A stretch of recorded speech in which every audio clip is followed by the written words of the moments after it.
Welcome, everybody. The football season is kicking off. We are back here, Forward Progress, Thursday Night Football Watch Along. And before all the comments start saying, where's Rob? I want Rob. Too bad. You get me and Alex. That's it. We're the Thursday crew. We are the NWO here to take over on Thursday nights. We're going to be the anti-Rob. The guys that Rob's beefing with on Twitter, you're going to see them as our guests. We're just going to be completely different. Joining me, co-starring Alex Moretto. Alex, thank you so much for doing this. Oh, this is great, man. I'm looking forward to it. I can't imagine a better duo to kick off the season. We put the A team up for the first game of the year. I think that's just the way it has to be. A team up, and we are not afraid to cheer for injuries on this show. If we bet something, we give something out, and the guy goes down, there will be applause coming from both of us and to the audience. Thank you. Thank you, everybody, for joining us. Good to see everybody again. I am pumped. I don't know about you, Alex, but this football season just it snuck up on me. I know we were preparing, but man, today just arrived. I'm like, oh my, we're back. Yeah, I feel like it took forever for August to get here. And then once we got to August, though, it was just like, bam, just like nothing. I feel like the first game always kind of creeps up, though. And now, are we going to get a delay here? What's happening? Or we have to wait a little bit more? Is that what's happening? Or no? I saw some stuff in the chat there, the Forward Progress chat, that maybe there's some inclement weather. Maybe we're going to be made to wait a little bit longer. That's okay. We'll entertain you. Alex will make animal balloons. We'll play some charades. I'll tell you some stories about some nights that I had not relating to football. We'll do a good job. We'll entertain you. Thank you, everybody, for being here. I love everybody. I want to see some comments in the chat. Who do you guys like? What are some of your bets before we give out some of ours? Who are you liking in this game? Alex, I don't know about you, but there's a moment when the weather goes away, the warm weather goes away and it becomes very cold. And there's something in the air. It just smells like football, doesn't it? It instantly hits my nose and I'm like, oh, we're here. It's football season. The best weather, man. Fall weather is the absolute best weather. I'm not one to sweat my balls off in 40-degree heat. I know I complain about the winter when it's cold outside, but man, when that early morning crispness kind of comes into the air and football's back, it's such a good feeling. Such a good feeling. Absolutely. And a reminder for everybody, we will make sure we're all synced up. So you can watch either on our clock, you can watch on your own. I'm not going to read your comments until the play is over, just so we can avoid spoilers for those of us watching in real time. Yeah, we're on that Canadian television right now. We're going to be about a minute and a half behind these Americans, I think. Yeah, we'll be celebrating first down, and the comments will be panicking about an interception that just happened. It looks like Chosen Sports is on Dak overs and the boys +8. Alex, did you bet anything on this game sidewise? No. Sidewise, I have nothing. We're gonna be doing this every Thursday. I need to come with the disclosure of I don't bet the NFL at a level that most of the people on here, like yourself and Rob and stuff like that do. I'm an NHL better. I'm an MLB better. For NFL, I'm top down. I bet stuff that people give me, some prop stuff and whatever. So I got no bet on the side. I was told by someone I respect very much that the over was a good play for tonight. So I have a little bit of over. What number? How about yourself? What number did you get in on the over? Right now, it looks like it's 47.5 painted. Yeah, that's what I got. I got 47.5. So no CLV there. I don't care. It's the first game of the year. You're obligated to bet as much as you can on this, within reason, responsibly. Bet as much as you can responsibly. I sprayed the board though. I sprayed the board with some props. What about the weather, Alex? Are you watching those Mexican weather channels and you weren't hearing anything of what the weathercaster was talking about? You're admiring the person speaking about the weather. Is that what happened? Yeah, a little bit. Obviously, you got to show some love for those people. But look, is it true that inclement weather doesn't necessarily mean it's not terrible news for an over if you have a team that can run the ball a lot and run the ball successfully? That's bad for defenses a little bit too, right? Yeah. I mostly wind is the big one for me. If it's swirling winds, Cleveland was notorious for just awful winds and super under games. Yeah, a little bit of rain never hurt anybody. It looks like one of our listeners, Mason, said he killed it with the golf outrights. I'm guessing he just bet Scotty Scheffler every tournament. In those home. Yeah. Mason, need a first touchdown bet. It's going to be tough. We have some good bets to give out, and the problem is I don't know that we like any first down bets. Before we do that, Alex, why don't you tell them about our wonderful sponsors? Yeah. FanDuel, once again, our sponsors on Forward Progress this season. They got a really exciting offer going on for week 1.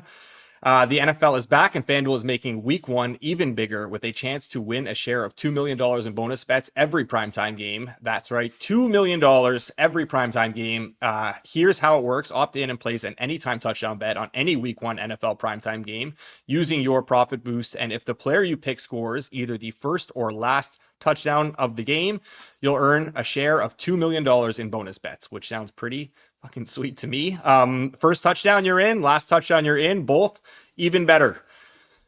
It's just one more reason to bet the NFL with FanDuel. So whether you've got a feeling about that opening drive or you're banking on a clutch finish, now's the time to get in the game. Visit FanDuel.com/forwardprogress to download the app today and get started. FanDuel, an official sportsbook partner of the NFL. Must be 21 plus and present in select states and physically located in Ontario, or 18 plus and present in DC, KY, or Wyoming. Opt-in, must apply profit boost token on select market. Prize pool to be split equally among all eligible participants who made the correct first or last TD pick. Bonus issued with non-withdrawable bonus bets, which expires 21 days after receipt. Restrictions apply. See terms at sportsbook.fanduel.com. Gambling problem? Call 1-800-GAMBLER or visit fanduel.com/RG. Call 1-888-789-7777 or visit ccpg.org/chat in Connecticut or visit mdgamblinghelp.org in Maryland.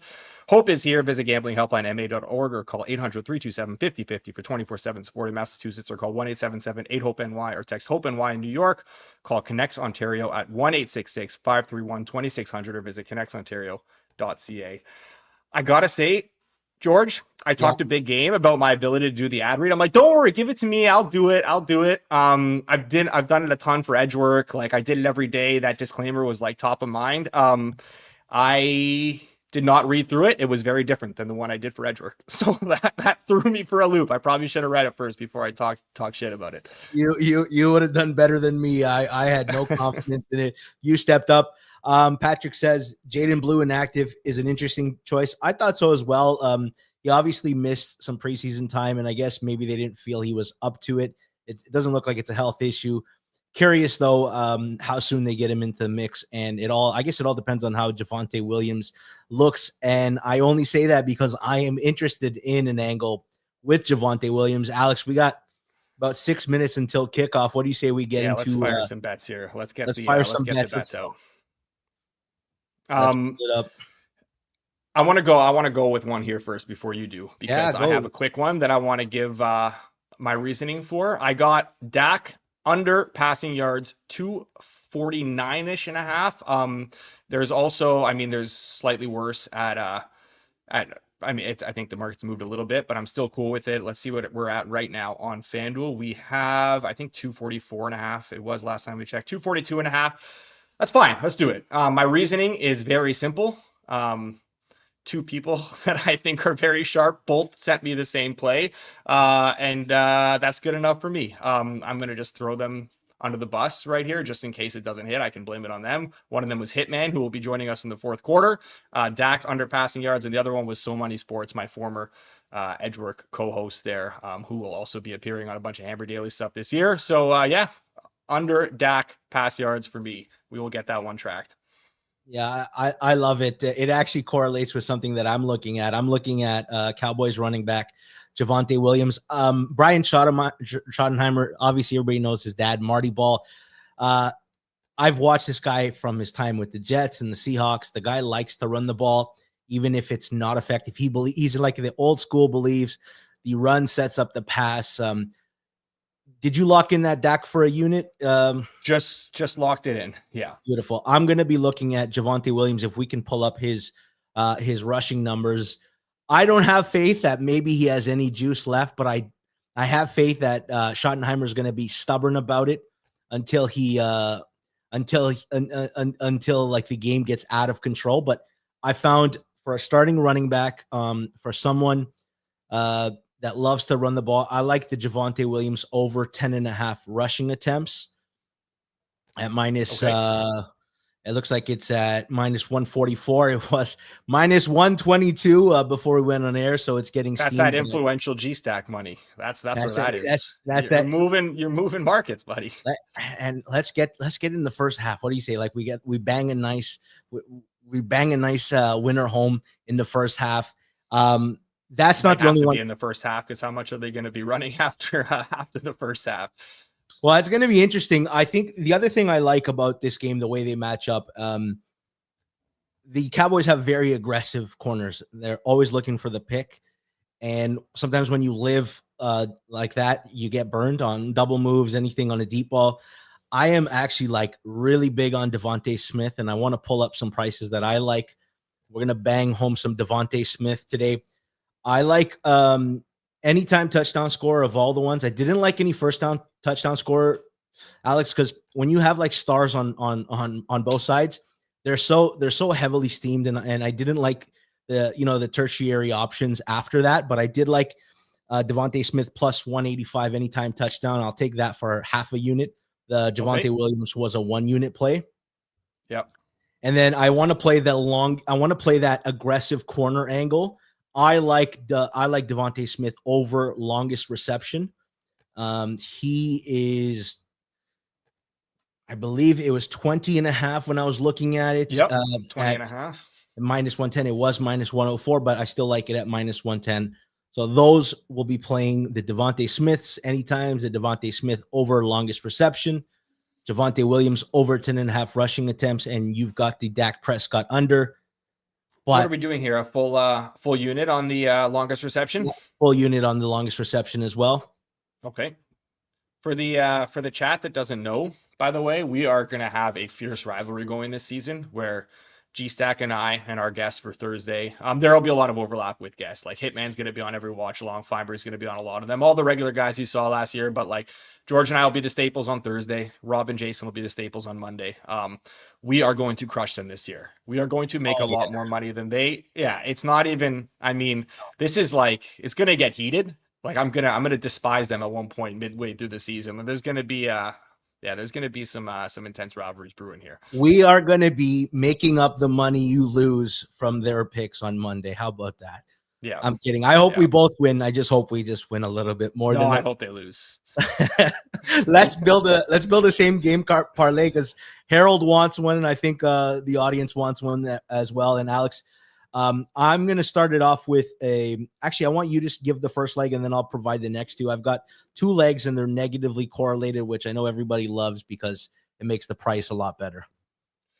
All right. Let me just track that one here. So I want to make sure we're getting everything in here because these are obviously all winners that we've given out so far. All right. We're all tracked on the bets. You see Drew Furstenberger. Obviously we don't have Vikes props, but Alex, obviously a lot's been made about J.J. McCarthy. How do you feel about it? I want to talk about this. Let's get the SGP done before this game starts. And then, Drew, I'm so glad you said that because I'm down for some Vikings talk radio here in this game. I want to talk about JJ. I want to talk about the stuff that's come out over the course of training camp. I definitely want to talk JJ. Let's build this SGP as they're running out of the tunnel. All right. Let's see here. So I got to put one in, right?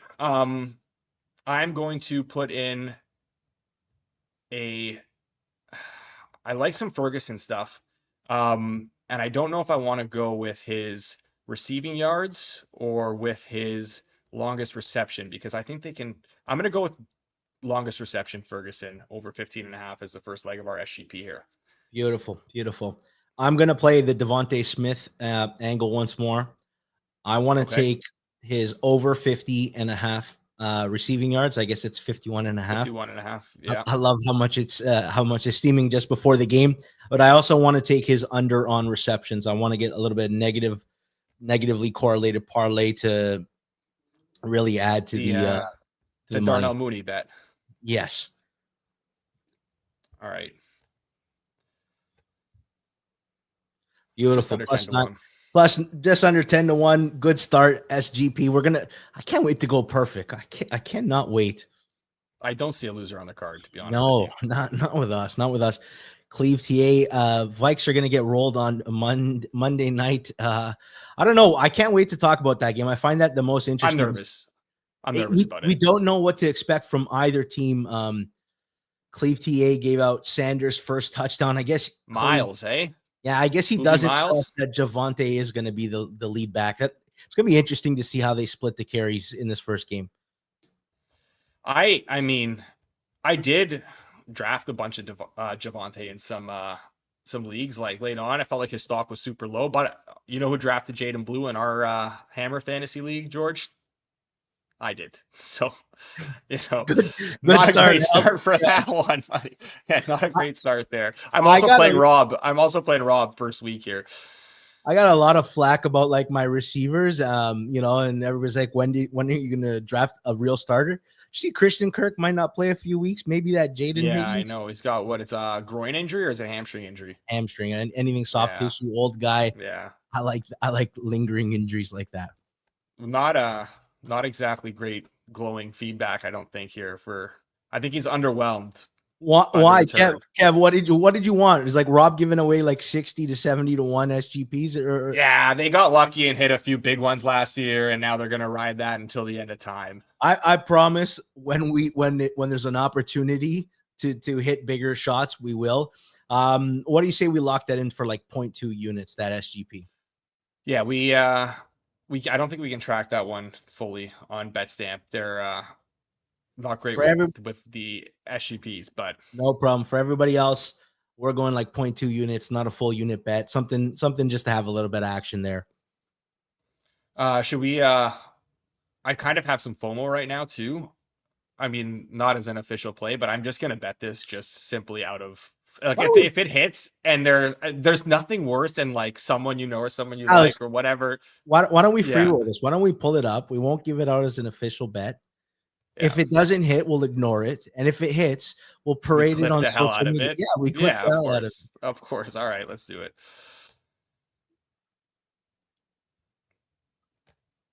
Let me pull it up here. Did he give it out at a certain price or what? I actually didn't see him give out the play. I'm going with what the audience said. Yeah, maybe the chat can confirm with us at one point. Ooh, it looks like we're a little bit late, and I think first touchdowns are now off the board. Me too, KP. I love the angle. This is it'll be fun all season. And also, shout out to KP, always in the Edgework chats. Appreciate you being here with us tonight. If we're kicking their ass, we are not going to let them hear the end of it. I promise you that. We talk too much, George. First touchdown scorers are down. It's okay. Lost opportunity. It's hitting for sure now. And I'm going to have just insane amounts of FOMO when it does. Who are you going to take? Who did you like? Sorry, Cleve. I actually hope that Miles Sanders gets hurt pretty early and we don't have to worry about that cashing.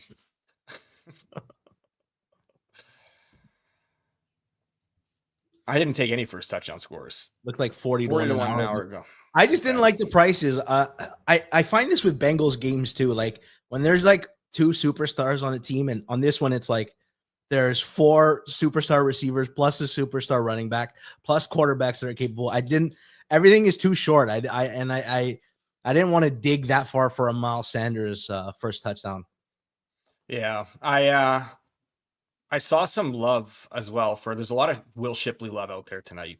People who think maybe he's going to get a little work or obviously a blowout, a lot of last touchdown stuff I've seen. I feel like that's been a pretty popular chalky long shot for this game as well.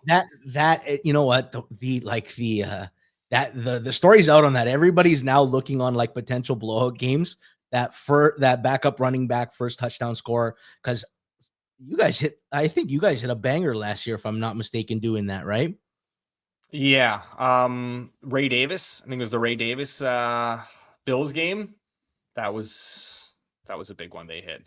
But again, we're not here to celebrate what they did last year. We're here to celebrate what we're going to do this year. Look at Will. He's calling us rookies because we missed the last time, the first time touchdown score, but that's okay. That's okay. We'll have opportunities. Yeah, we'll be fine. Also, we will normally be doing this in studio, George. This was a last sort of minute change of plans where we're doing this remotely, but the studio has been built out. It is almost ready. The issue was the cable boxes did not arrive in time to be set up, but a new studio this year. It's coming together really. It looks awesome. We got some great seating. We got like a massive TV setup. I am very, very excited. By this time next week, we will be watching the Thursday Nighter in studio. On Monday night, unfortunately, we get shafted, but Rob and Jason will be in studio on Monday night for the first time. Rob gets to christen it, of course. Yeah, of course. You think it was a mistake. I think it was a little more intentional. I don't trust Rob. I think he had the package at his house and he refused to send it to the office because he wanted to be the guy to be in the first one in the nice seats with the TV. Yeah, the cable boxes didn't arrive. Okay, sure, buddy. Sure. Yeah, everything else arrived except the watch along boxes. Yeah. Rob will be here for the second quarter tonight and halftime. Assuming we let him. We'll see what the vibes are like. If our bets are all looking terrible, I might just not allow him on screen. If the Cowboys are up when Rob comes in the second quarter, he is going to be on top of the world. No, he's not going to be on top of the world because he's got what he said was about 40% of his survivor equity on the Eagles tonight. So he is very out on his Cowboys this evening. He might be in shambles if it's like a 14-3 Cowboys lead start of the second quarter. You know, I'm going to ask him about that. I want to ask him about like rooting interest. And if it all depends on if it's later in the year in Survivor, and it all depends on how crucial the win is to the Cowboys. I'm curious where Rob's allegiance is. Yeah, this is like one of the most hated rivalries in the NFL. It's just like completely sewer your team like that. Game one of the season. He says that we have no integrity. That's a pretty low integrity move, I'd say. Oh yeah, 100%. I don't think I'd have the heart to bet against the Dolphins week one when I still have optimism. Kyle asked, do we like the Dolphins Sunday? I don't know. I'm still up in the air. The line is pretty close to where I make it. It all depends on how I see the matchups breaking down. I want to do a live kickoff thing here to see when your game kicks off, when my game kicks off, and then we'll see the chat. Like if you're in the chat right now, post a comment when the game has started because I kind of want to see how aligned or not aligned. Mine just kicked off, and mine hasn't. Mine just kicked off now. Turpin so I'm a little bit behind you. Turpin just got pushed out. We'll do a little time sync if you want, Alex. Where are you on time right now? 54 right now, but I'll tell you when. Why don't you pause your thing and I'll tell you. We'll pause it right as they're about to snap the first down play, and I'll tell you when my first down play. I feel like we're like 3 seconds off, so not much. I'm gonna have to hide the chat. When we're in studio, hopefully we're a lot faster and we don't have to worry about this. But right now they're going through the players' names. Yeah. They just finished that for me. And we got an injury. Who is that? Special teamer? Yeah. Unibrow injury. It's not a unibrow. He just has very thick brows. Thick brows. I don't know that. Vans Morin. Is that a countryman, a fellow countryman? Vans Morin? I don't know who this is. We got a little chippy action. Do it by play clock. Yes, Drew. As soon as a play clock arrives, because we've had a fucking kickoff and pushing around. Since then, we've had an injury and a flag without a single play happening. Welcome back to the NFL. Cowboys have the ball first. Miles Sanders. Here we go. Is he? I don't even see who's out there. They're just zeroing in on this Sirianni. Now the injury still. Oh man. It totally feels good to be back. Yeah, but talk about a buzzkill, man. You get the opening kickoff. We're like, all right, let's go. No, let's wait. Let's wait for a while. Is this the Aaron Rodgers injury game? Is that what you're talking about, James? Unsportsmanlike on who here? On the Eagles? Jalen Carter, yeah. See, ejected? I can't. My thing's on mute, but I just see Rob saying, "Oh my God," in our forward progress chat. I don't know if someone has we audio. got to see the replay. We got to see the replay here. Carter got tossed. Wow, That's let's go. Javonte Williams rush attempts over. Let's go. Might have to go rush yards over. What did he even do? He must have he spit on him. He spit on him. That is wild. That's as low. That's low. That's as greasy as it gets. I would rather someone sucker punch me than spit on me. Like, spitting on someone is the most disrespectful fucking thing you can do. Lukey. What? Yeah, man. How do you lose your head like that? That is fucking God. The NFL. Oh, this is a good oman, man. I could see some survivors crashing tonight. Rob's gonna be in shambles. He will be in shambles when he comes on here. Cowboys magic, man. Oh my God, that's unbelievable. How do you fucking lose your head that early into the game? Nothing's even happened yet. Anthony Glenn, that's what I'm talking about. Holy yes. Cowboys running backs over. I like it. We got the rush attempts in. I kind of want to see it's probably going to be suspended currently, but so I was looking at. No, it's not suspended, and there really hasn't. Oh well, there's been a 7-yard Javonte rush that we missed. All right, there Alex. You go. So we gotta wait for commercials only, man. I'm gonna ruin the whole game here, but I don't think there was an adjustment on that Miles. Are you still seeing? Are you on the field right now? I got it. Play clock is 21, 20, 19. Okay, we're seeing. Okay, I don't know how that happened. Yeah, there's the Javonte run. All right.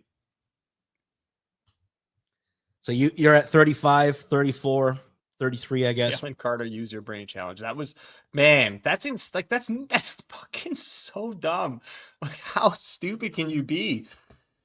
And you just know if they lose, you just know Stephen A. Smith and everyone are just gonna. Oh yeah, I'm at 16, 15, 14, 13, and they snap the ball, and it's a handoff to Kevontae Turpin. Turpin, yeah. All right. So, George, you did say to me before the game you had a little interest in Eagles spread at -8. How much does A, the Jalen Carter thing, change that for you? And B, what sort of interest would you have in a live bet in the Eagles if the Cowboys get off to a quick little drive here, a scripted drive with the 15 extra bonus yards, all that sort of stuff? I'd be very interested if the Cowboys start off 7-0. Who's that? Is that Pickens? Pickens first catch as a Cowboy?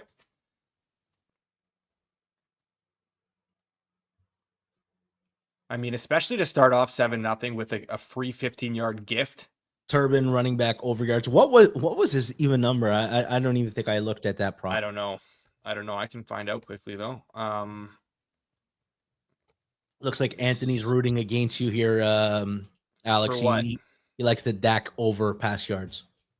Well, look, if that wins, Dak under, that was all me. If that loses, you can go tweet at Hitman, go tweet at So Money Sports. That has nothing to do with me at that point. So I'm basically free rolling the Dak under right now.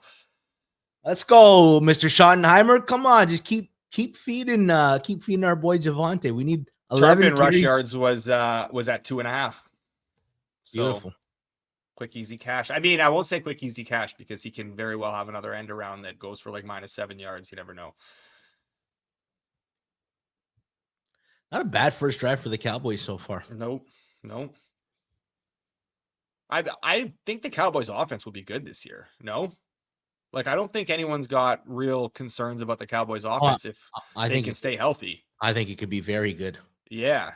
It's just like, I mean, they're going to probably put a, wow, there we go. The CD. Here we go. We're in range. Imagine Miles Sanders. They're going to bring Miles out here. If they bring Miles out here, I'm going to be, oh man, I'll be beside myself if we didn't get that in time. What's Javonte still?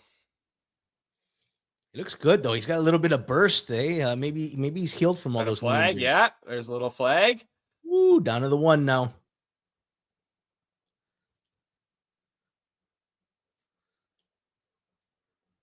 All right, we got to be quick here, George. Like quick to see what these live numbers are after this touchdown. Oh, I like it, Anthony, man. I had a sneaking suspicion we're going to get a heavy dose of him, too. I just didn't know if he had enough juice yet, so I was going after the rush attempts.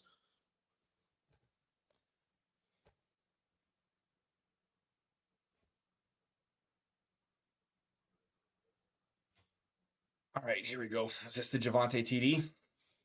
He's on the field.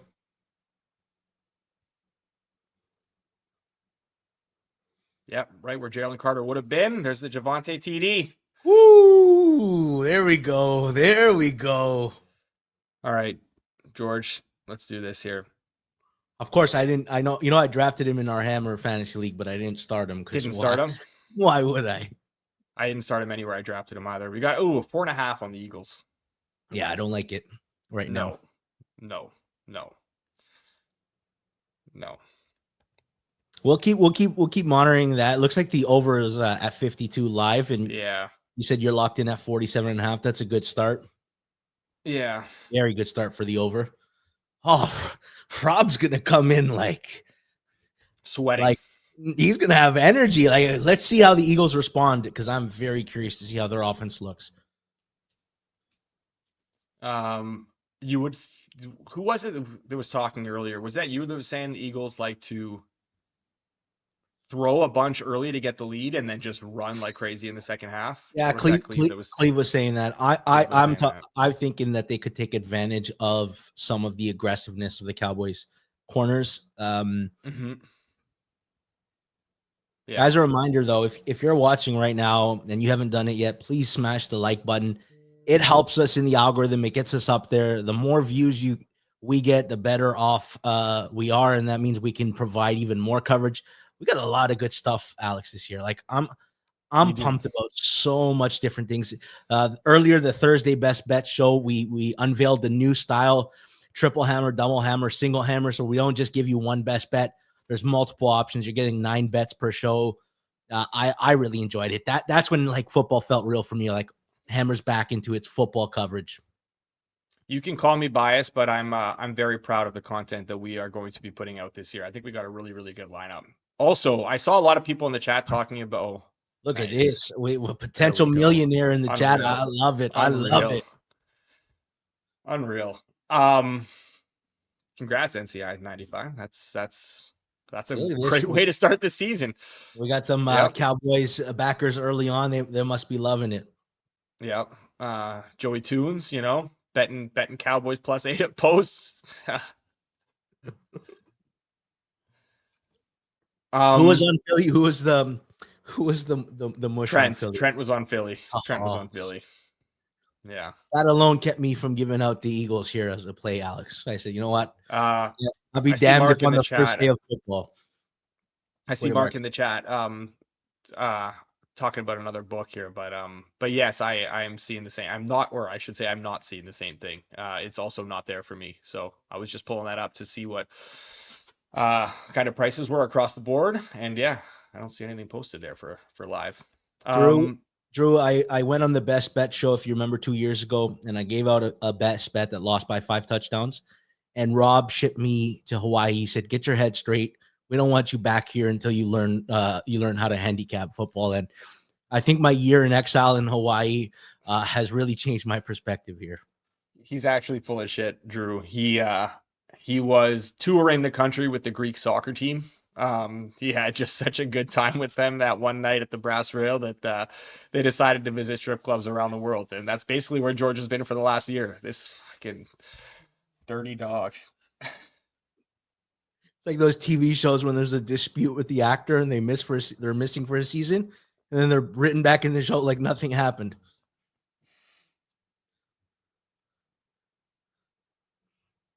That's right, Simon. Simon. That's right, Simon. You know a little bit about exile to Hawaii as well.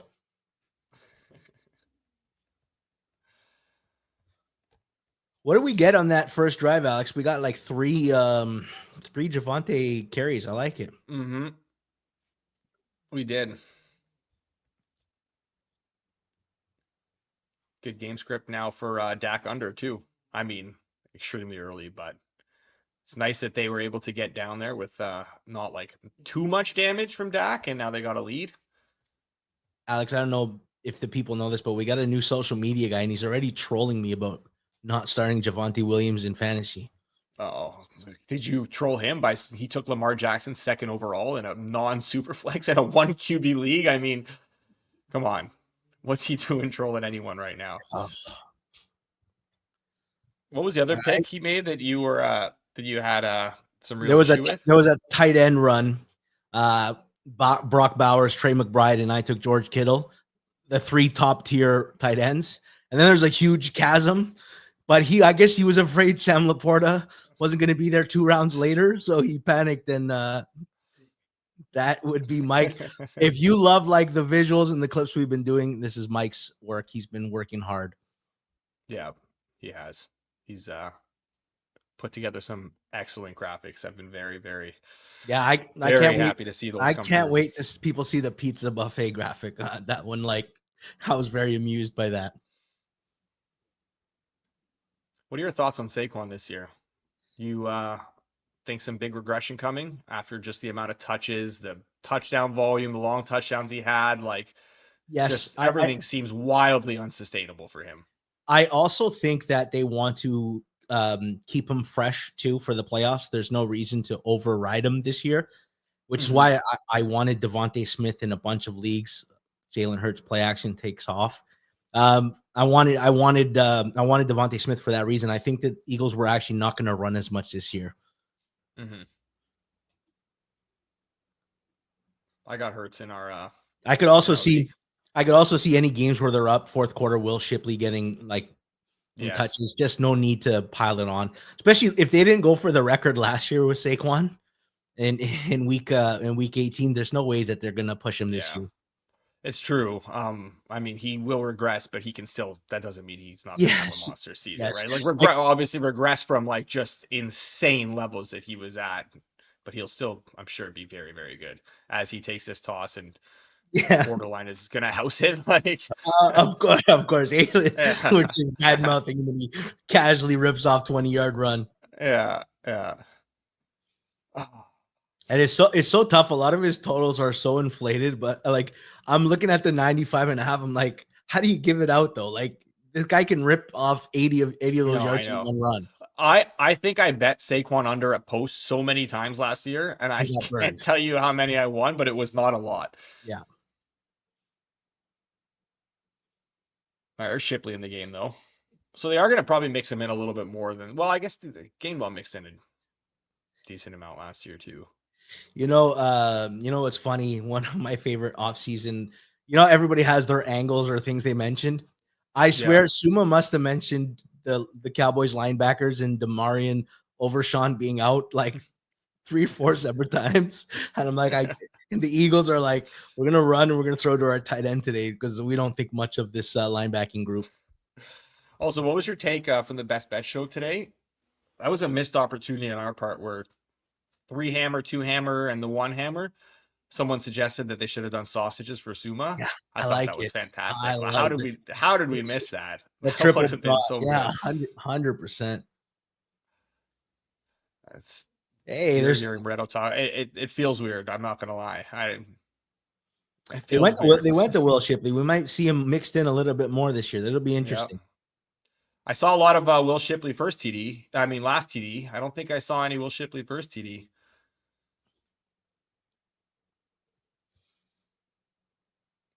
There's a little. Looks pretty good. Yeah.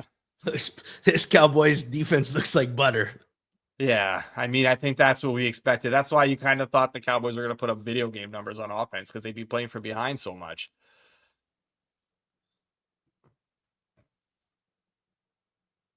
Well, probably the last chance we had to get a nice Eagles live bet in at a respectable price. Are we going to get a Devontae Smith anytime touchdown? I'd like a nice early cash here. Yeah, that would be nice. I also wouldn't mind potentially coming back and betting. I mean, like, haven't seen any resistance from either of these defenses, but like, how can you not at one point? Like 2 scripted drive touchdowns, total's going to be crazy high. I got some over to begin with. I wouldn't mind coming back on some under here and try and get a little middle. Let's look at it as soon as they punch it in.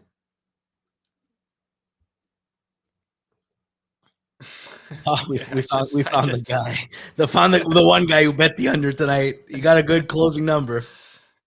Yeah, he did.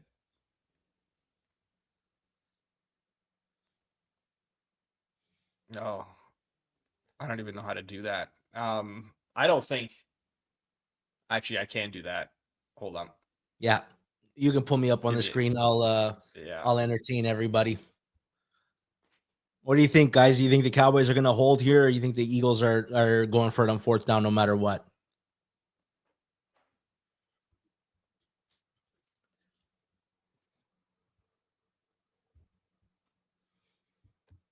All right, you didn't have to wait long. No, took care of that. What do you think, Alex? You're going fourth down no matter what? Yeah, I would say so. I almost want to hide the chat here because I feel like they're going to ruin what happens. So there we go. I got out of there. Oh, looks like they're not going to need fourth down. That's a touchdown. Yeah, you always see those memes of, the U.S. debt, and all we have to do is put, $200 billion on Jalen Hurts anytime touchdown. It just feels like one of the safest quarterback bets. I know. I've got him in our work league here. So in our Hammer Fantasy League, and I'm playing Rob. So there you go. I'm gonna win that. You got a treat here. 2 drives, 2 first. Sometimes you worry about the first game. You waited all this time, and it's just not exciting. We got a nice little start here. 55.5 here. Not the biggest adjustment from 40. I mean 40. Well, considering we got 14 points in the first half of the first quarter. I know. I don't. If anything, honestly, I'm more tempted to just keep adding some over here at this point than Eagles, come on an under 55.5. That Eagles 7.5 minus 1-2 looks very tempting. Mm-hmm. What do you think? Yeah, I want to take a stab at that. I want to take a live stab at the minus 7.5 minus 102. My number is pretty close to 10, and I wanted to find a way to get on the Eagles. I think I want to hit them live for our Thursday night watch along for a unit. Get some sevens too. Yeah, FanDuel alt spread's not bad too. And some over. I added some over 55.5 there. Should be 58.5. Yeah, I felt a little bit light. I know you want to come back on the middle, but yeah, no, 55.5 felt very light. Also, good segue here. Drunken Goon. He will be on. You guys will see him. I know everyone in the chat always asking him for his Champions League plays and all that stuff. He will be appearing on the Hammer Daily, the new show coming out on our network, launching tomorrow. He will be on there regularly on Mondays. You'll see him from time to time talking soccer with Jason, giving out some Champions League picks, talking some domestic leagues, all that stuff. So looking forward to that. Very, very sharp soccer mind. I'm a Tottenham fan, if you couldn't tell by the scarf. We finally got rid of our chairman, Daniel Levy, who has blown up. He's blown up so many negotiations over like pennies. Like he's a penny pincher, and I'm very happy that he's gone. Yeah, he has been. I mean, he's hated in that team. No, Tottenham fans have hated him for years. They've been dying for him to leave. So that's nice. Alex, nice. We've got our this is the earliest fantasy regret I've ever seen. 8 minutes into the season, I should not have drafted Saquon Barkley. But the thing is, Saquon, the same stuff happened last year. Hurts vultured all those touchdowns in close, and Saquon still put up video game numbers, right? They score so there's more than enough to go around in that offense. Tottenham Dolphins fan is crazy. I forgot Drew is also a Tottenham fan. We got, can you believe that? We have 2 Tottenham fans in the same room. CMC calf injury. Yeah. Yeah, limited. It begins. It begins. Oh, oh I, I no. I unfortunately I kept him in 2 leagues, but I didn't draft him. I drafted him over Saquon in my big league. Ooh, we got another fight. We got another Oh fight. my God. Oh, this one's a big time one. I don't know why my camera got real blurry there. You're fighting with your camera. Yeah, what just happened? Oh yeah, you gotta love How do you fix that? Drew. I want you to tweet me that kit, man.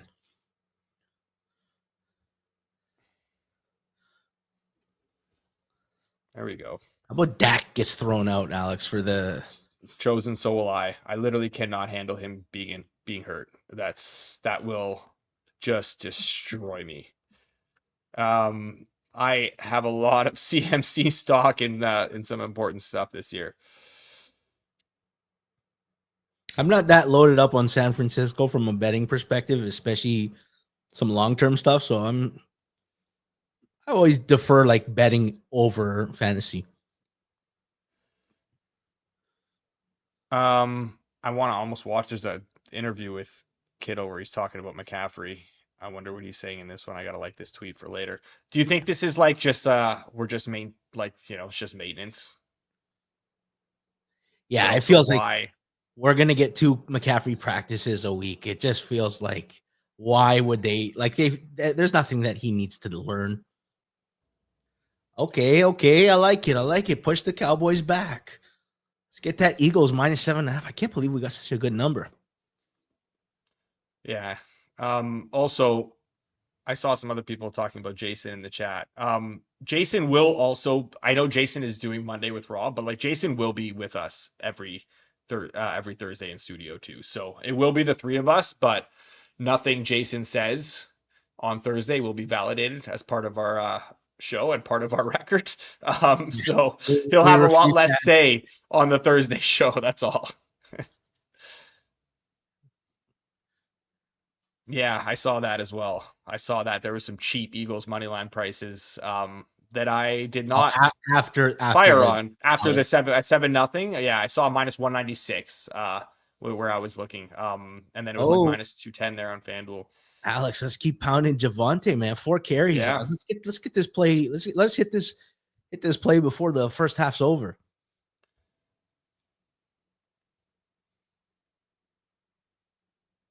How many is that now? I need to pull up the box score here. That's 4. That's 4 for okay. sure.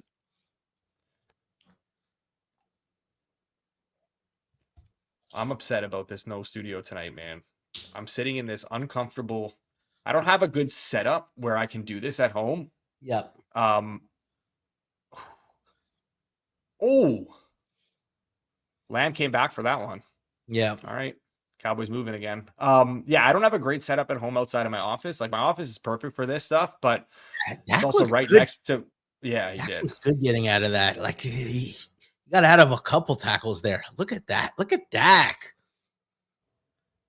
Nice grab by CD too. I don't think Dak gets enough love. No, he doesn't. He doesn't. I don't know if he necessarily has like that clutch gene, but like I think that's why maybe he gets shit on a lot, but like he's like to very me good, very good. A clear top 10 quarterback. Yeah. Javonte looks good, man. He's got a little he's always been like strong, right? I had a sneaky suspicion, and 2 years removed from the injury, he was so elusive in college. I loved him in college. Yeah. Such a sneaky suspicion that you didn't start him in any of your leagues. Yeah, well, listen, I am loaded. Like I've got RJ Harvey, I've got Omarion Hampton, I got Bijan Robinson. I'm loaded at running back. Omarion Hampton named the starter today too. Yeah, I forgot we'll talk to Fienberg about that. We got five carries so far from Javonte. Let's hit it in the first quarter. That would be. Is that including the one here? Is this a 6? This is probably a 6. Oh, this is number 6. So I should, I have a good home setup. That's what I was going to say. I have a good home setup in my office where like I got the TV perfectly placed, much better background than this, where like my kid's playroom is back there and stuff. But like the issue with the office is, I have it set up there because like it was perfect for edge work, perfect for like the shows during the day. But I can't be in there now at night doing this because my kid is sleeping in the next room. And if I wake him up, I'm going to have to hear him crying. And then I'm going to have to hear my wife give me shit as well. So like I can't be next to that. I can't be in my office basically at night doing a show as CD gets another massive reception and Dak is just Dak's still in cruising love with him. passing yards right now. Yeah. Well, look, hey, it wasn't my play, man. That was not my play. I didn't give that out. Other people gave that out. Yeah. Dak might go over 249.5 in the first half. No, CD's also just eating, man. Like, how many yards is that for him already? 76 yards. We're not even unbelievable done the first quarter. Not even 2 drives in to the season. Miles Sanders appearance. Get him out of here. We need some Javonte carries. Took a while for him to get in there though. Like Javonte's very much the like he's like a workhorse back for this team right now. Jerry loves veteran running backs that don't like he was pounding Zeke in that final year. The flag here. Like how much higher does Javonte go in drafts if people, kind of knew this beforehand? I mean, obviously a lot can change, but he was oddly like underranked. He was like, I think like 35th running back on the list. I got him like 10th rounds and stuff, like 8th, 9th, 10th rounds where I was drafting him. I guess the thought process was like he's eventually going to lose the job. That's what the assumption was. But like I saw in drafts, like Jaden Blue was being picked near him, and I'm like, one guy's the for sure starter. Mm-hmm. Yeah. Who just says he was one of those? I took way too much Jaden Blue.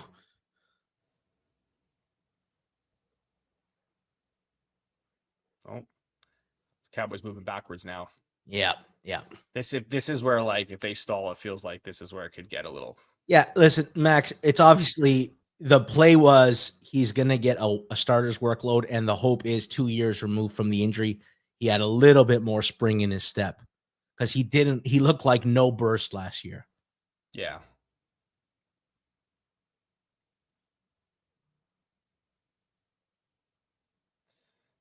Yankees Astros tied 1 run right now, end of the 4th. I know it's probably not many Jays fans in the chat, but we got a heated division race going on right now. Oh, they took a shot to. Oh, here we go. Oh, that helps the Cowboys. Oh, they did throw the flag. Oh, you are ahead of me. How did you get ahead of me again now? I don't know. Did you pause? Nope. We'll resync up. Second quarter.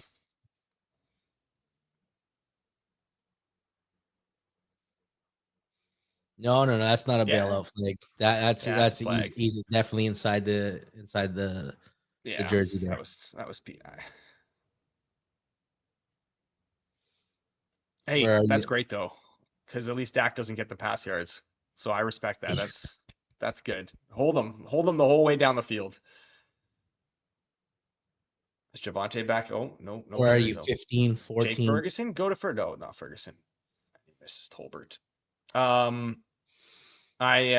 37, 36, 35, 34, 33, 32. Yeah. We're in sync again? Yeah, we're in sync. We're like half a second off. That's some Tomlin voodoo going on right here. Unless I'm just out to lunch and I somehow missed the flag, like I was so late to see the flag. I don't know.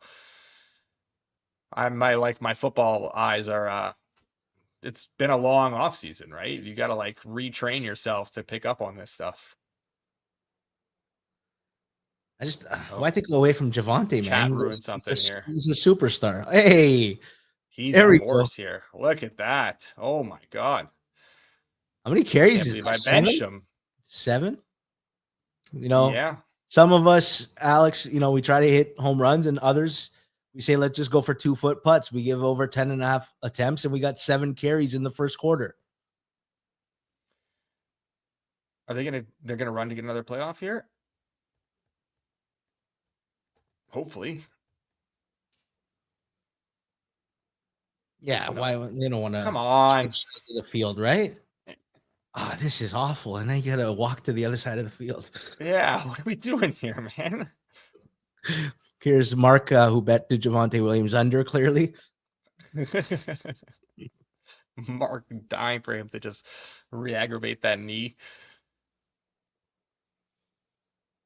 Are you paying attention to any of the U.S. Open stuff?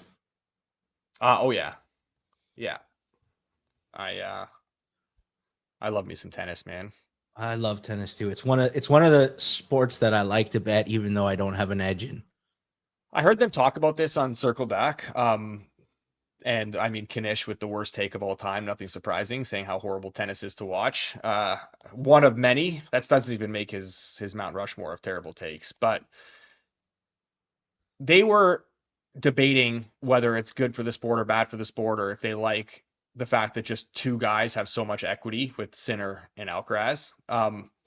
I personally am always of the mind where, like, I love seeing people at the top of their craft do what they do well. Like, I love seeing just like those all-time greats just go out there and just I'm with you. demolish everyone. I love that. I love it. There's also like you want a little bit of like sometimes someone to pop in every now and often, but you still want the marquee matchups. Mm-hmm. Yeah. I actually took some Sabalenka live tonight. After she lost the first set to Pegula. So she's up 3-2 in the third set right now, but it looks like it's about to be 3-3. We are in Q2, quarter two. And what do we got here for a live line? -3.5. Eagles. Cowboys figure about to score though, so yeah, let's wait till they punch it in. Yeah, no point doing anything now. But as Goon said, total is up to 58.5 now. Obviously, things have changed though. Cowboys down at the goal line, but yeah, that 55.5 was low. I wonder if the weather in the second half might slow things down. What's going on with Rob? Have you been looking at the forecast? I don't know. Rob said, remember, he's supposed to join us for the second quarter. Also said his power was out though at one point. Was saying that to us and posting it on Twitter. I don't know. Sounds like Rob wanted the. Rob's probably fucking at the studio right now, watching on those comfortable couches. Yeah, 100%. Yeah, just breaking it in. Oh, sorry guys, cable didn't arrive. We can't be there. And I'm fucking sitting here on this chair with basically no back, basically a bar stool. I'm going to be absolutely torched tomorrow. Could have been in those comfy movie theater recliners. 100%. I see someone in the background here. Let's wait for this play, though. Javonte ×2. All right. It's the Javonte show.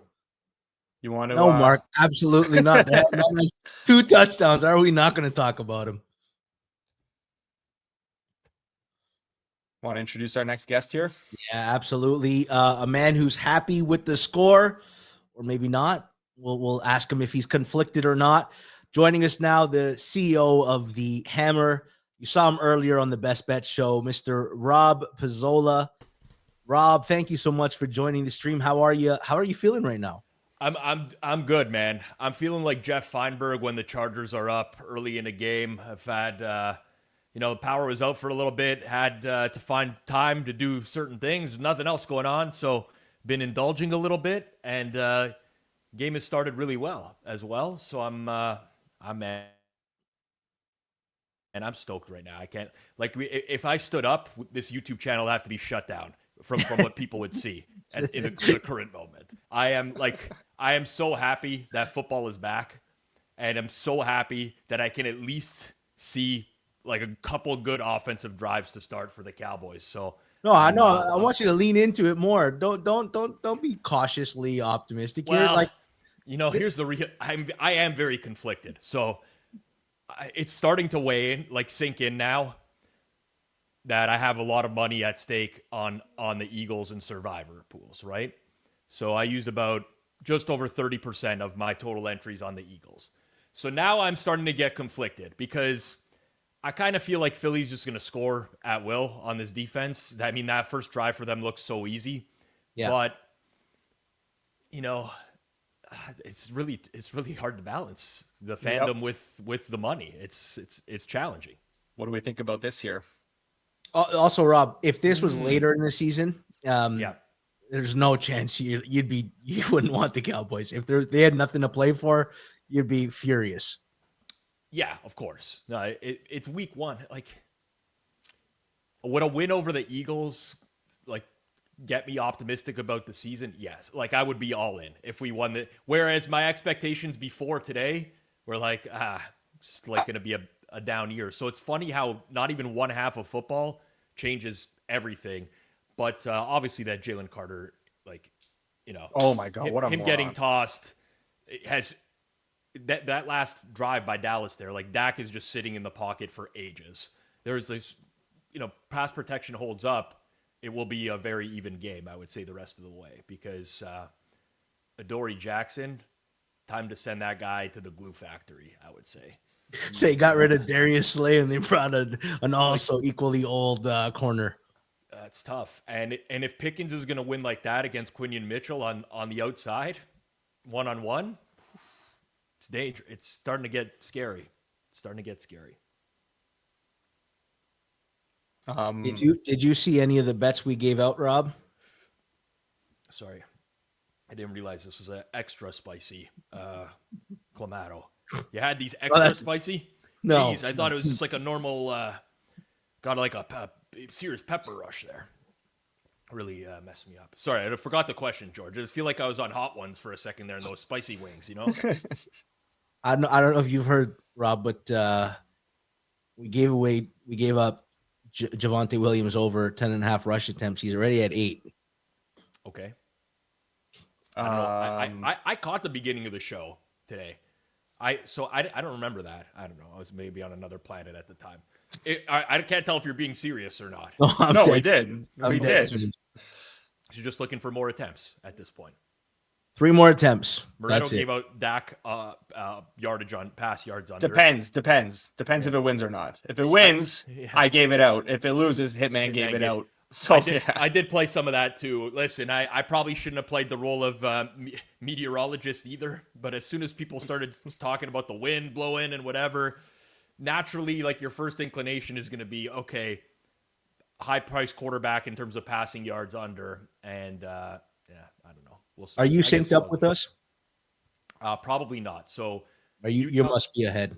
I'm going to pause my screen. I'll tell you, we are 14 minutes. 18, 17 on play clock, 16, 15, 14. Now I'm ahead of you, George. 13, 12. You're like half a second ahead of me. Oh, you're doing play clock. 9, 8. I'm doing play clock. Okay, I need to pause. So,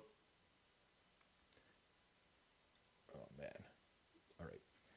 Was that a 21? Was that great for the SGP right there? Was that a 21-yard catch? I can't tell. Not great for the SGP. I am at 31 seconds, 30, 29. What's the game clock at? 13:50. Okay. We should be pretty synced now. Beautiful.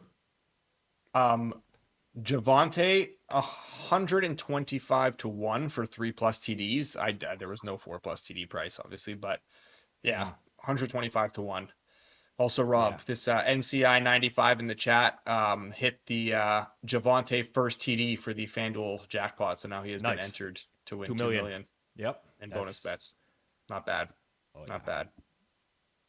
Now who's going to hit the last TD is the real question. Everybody who wanted that Will Shipley Eagles blowout. Yeah. That angle doesn't look. Well, he got in there earlier on in the game than I expected. He's getting mixed in this year. Doesn't look like it's going to be the Saquon show all the time. Yeah.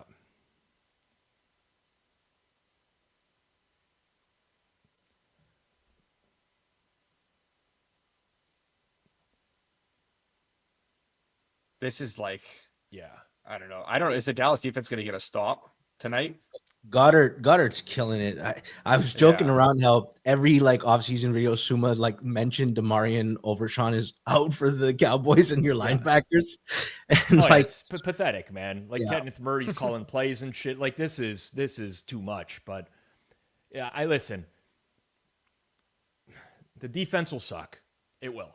But if the offense can make up for a lot of it, that's what I just got to hang my hat on right now. Just hope we have a real offense for this year. But, I mean, I have no faith that the Cowboys will get off the field here. Zero faith. 2 downs for the Eagles from here? Pfft. Yeah, they didn't even need to. Yeah, so. Goddard again. It's the Goddard show. Just eating down the middle. You know, a lot of people are asking because it's early in the season, so everybody knows Rob's going to be doing the Monday watch-alongs along with Jason Cooper. Thursdays will be Alex and I. Rob's still doing the best bet show on Thursdays with Suma and Austin Mock, and we'll be doing an early best bet show with myself, Judah, and Flup. So we've got full coverage. Rob's still going to be doing the pizza buffet on Sundays. Clive and Rob right after the Sunday Nighter. We got the Forward Progress channel is loaded this year. It actually is, with the exception of Moretto. Obviously, we've loaded it up. Yeah, well, I mean, you gotta have some weak links in every channel. Also, you guys are really going head to head this year, eh? You guys are going head to head with the Thursday and Monday watch along, and now you're going head to head with the Tuesday and Thursday bet show. Mm-hmm. It's gonna come to blows at one point pretty soon, I think. I don't think so. I think I'm more likely to come to blows with Jason just doing the show with him on Monday night. Right?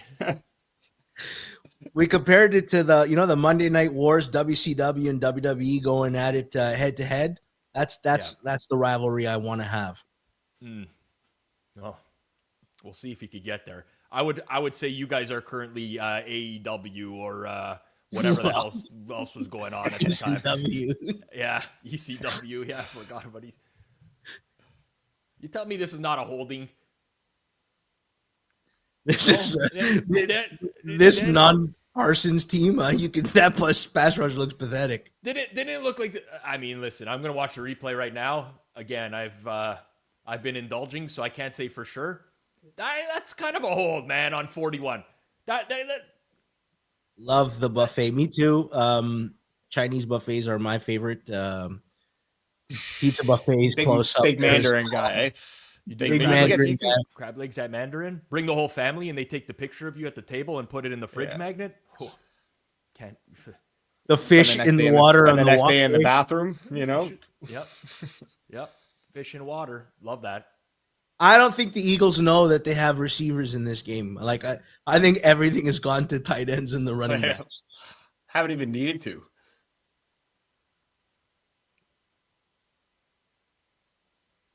Yeah, I'm just looking at the target share. Devontae Smith is NCI. That show's going to be Clive and Rob. As soon as the Sunday night football game is over, they'll be all over the opening lines.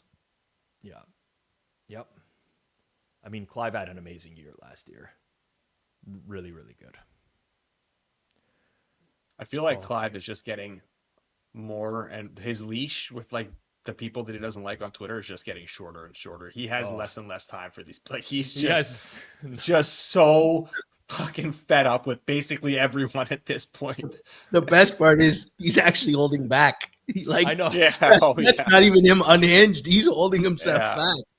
Yeah. Yeah. Well, this is a big third down. Big third down. The Eagles will probably be a team that if they pick up any yardage, will go for it. Yeah. I would have zero faith in a stop here. This is where I'm going to be all season long. If it can get a negative play for the Eagles, that would be unreal. No, don't let him scrap it. No. Yes. Oh my God, man. Take him down. These guys stink. The second level is very bad. Yeah. It's very bad. Holy jeez, man. I'm picturing Jaden Daniels against you guys as well. Like, oh my God. There's gonna be there's a nice question in the chat, but I want to bring it up in the commercial break because I actually think it's one of the he's become one of the more polarizing quarterbacks where you rank him. Yeah. Well, I've had some I've had some takes on Twitter that I'm sure people brought them up. I want to get you guys all on the record great for this year, no matter what happens. Oh, you don't need to strain too hard to see where I stand on this one, man. Just search my name and Hurts on Twitter, and it's didn't get retweeted a bunch during the Super Bowl last year, something like that. No, I'm not at that status. No one. No one's just a few adding people. cold takes exposed or whatever. No, only when I'm tweeting out that Taylor Hall signed with the Colorado Avalanche. That's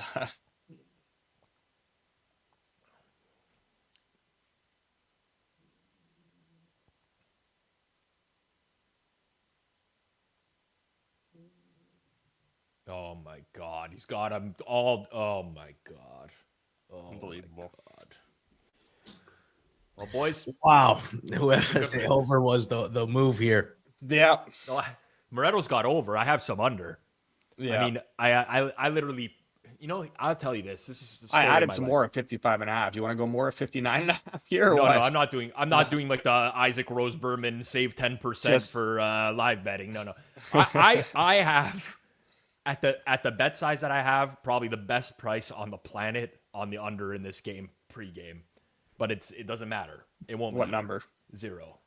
It's absurd. Like, I don't even want to say it because then I'm gonna have to. People are gonna call bullshit and whatever. I don't want to have to deal with that. Yeah. It's such a good number. Let's get to a couple of the questions. I found some interesting stuff in the chat. I remember we put out a list about where Jalen Hurts ranks, and I think we had him 6th or 7th as a collective in the company. And Hitman is like, you guys are nuts. He didn't have him in his top 10. I'm actually curious where you guys both stand on Jalen Hurts, where he ranks.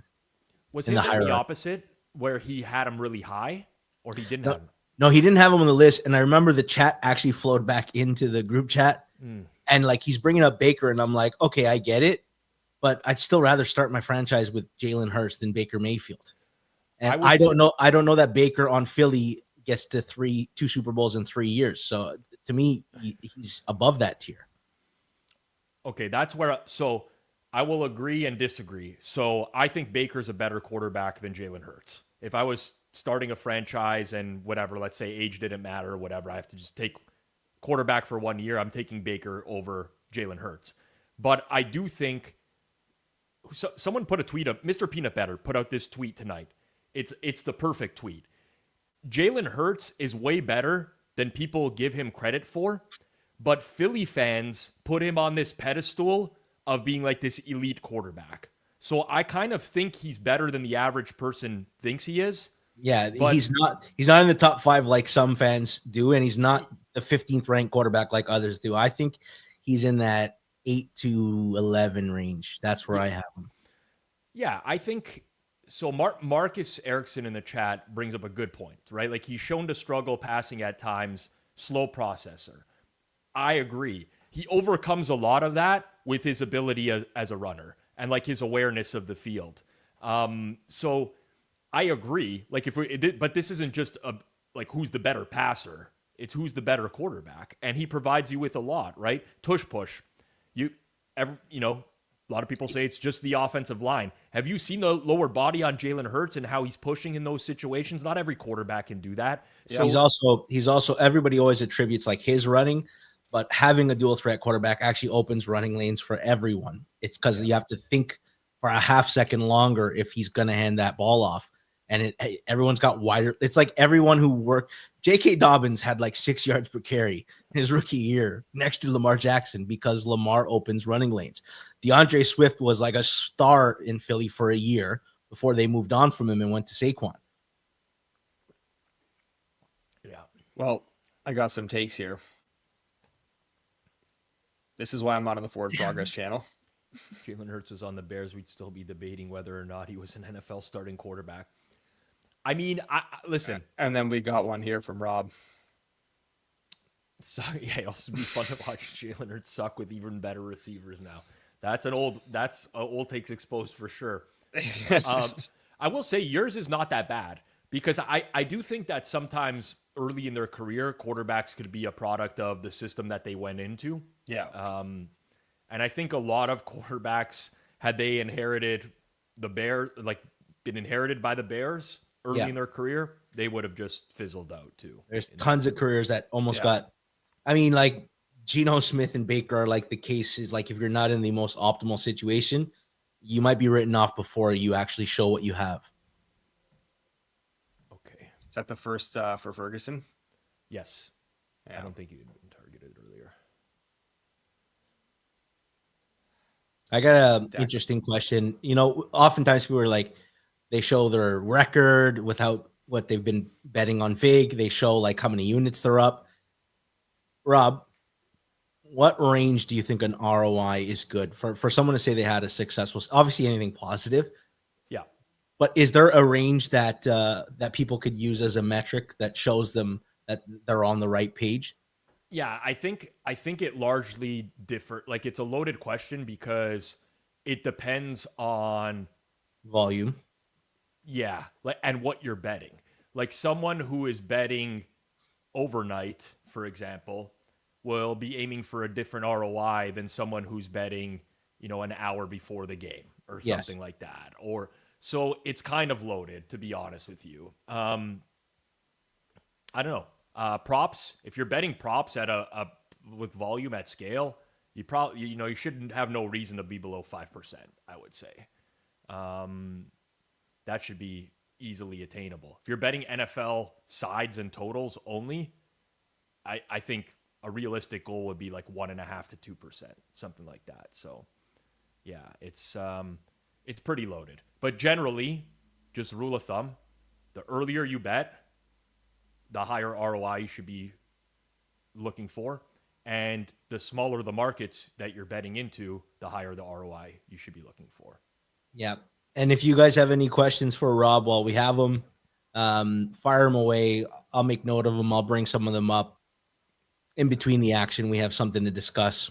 You have to start the question, though, with an insult of Jason. That's the only way it will get read on air as well.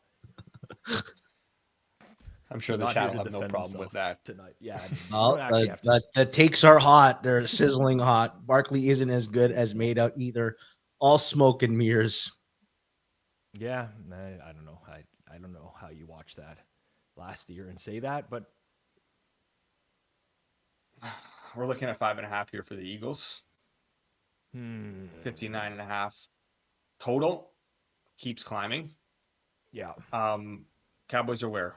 Basically midfield. Midfield, exactly midfield. Yeah. I mean, I think Mark missed the memo about insulting Jason. But Rob, if you're a pro, why don't you have any contest wins? I'll hang up and listen. I love that question right there. Now, if I ever do win a contest, though, I can't even celebrate it at this point. I've gone down the path of like, I will get. No, you know what we have to do. So when the WWE was inventing the Intercontinental title, they lied and said Pat Patterson went around the world and won a big tournament, and he became this Intercontinental champion.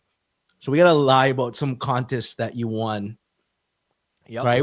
Just vaguely enough where you can't dispute it, but nobody can prove it either. Well, if I win the Hammer Fantasy League this year, I'm going to be plastering that all over Twitter. That's going right against like 10 other sharps and a couple squares. Now we have to borderline bring up a tier list, and you're going to have to go through everyone in this league and say who's the sharp and who's the square. Yeah. I mean, it's very obvious. I think you're also about to start 0-1. Hey, you're playing me, and I got Jalen Hurts going. Yeah, don't worry. It's long week, long season, long week. Yeah, me and Kirk have developed a friendship, and I decided to not start Javonte Williams against him. I said I didn't want Kirk to be discouraged one day into the year. Yeah. Well, he's always got Shadur Sanders to bail him out. Yep. oh man, just unreal. Patrick Carney earlier said they're going to get AJ Brown involved next drive. And I kind of like that for like an in-game look. I want to look at the pricing. But I find especially like, I don't want to call him a prima donna receiver, but he's like an alpha. He's a number one and has had no looks. I like to bet them to get like a scripted play just to get them involved. But he's fucking minus 135 to catch a pass on the next drive. You got to hold off. It's well relative to price. Yep. Taunting, huh?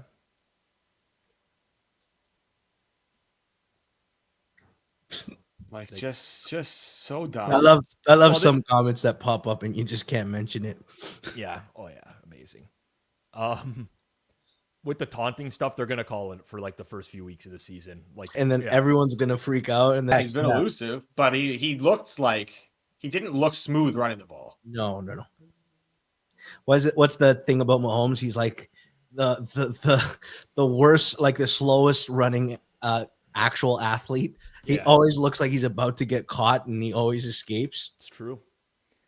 Yeah, they from Chosen here. They said they were going to really emphasize this early in the year, right? Yeah. And they always go overboard in the first few weeks to make a point, and then they kind of tone down again. Those are all going to get called at the beginning of the year. Anything that's even borderline. Yeah. Anything that's even borderline. Marcus, we were talking about this earlier. I just very, very, very much hope that it is not even out of precaution. It's just like so they can manage his reps. But I mean, I don't think you can hang your hat on that because they could put him down with anything. The fact that it's calf and he's limited, that is concerning to me. I don't know. Rob, George and I talked about this. What's your take on CMC being limited already with the calf? Same exact thing. And it almost feels like it's got to be bad enough that they knew that they had to list him on. There's a lot of politics with the injury reports, right?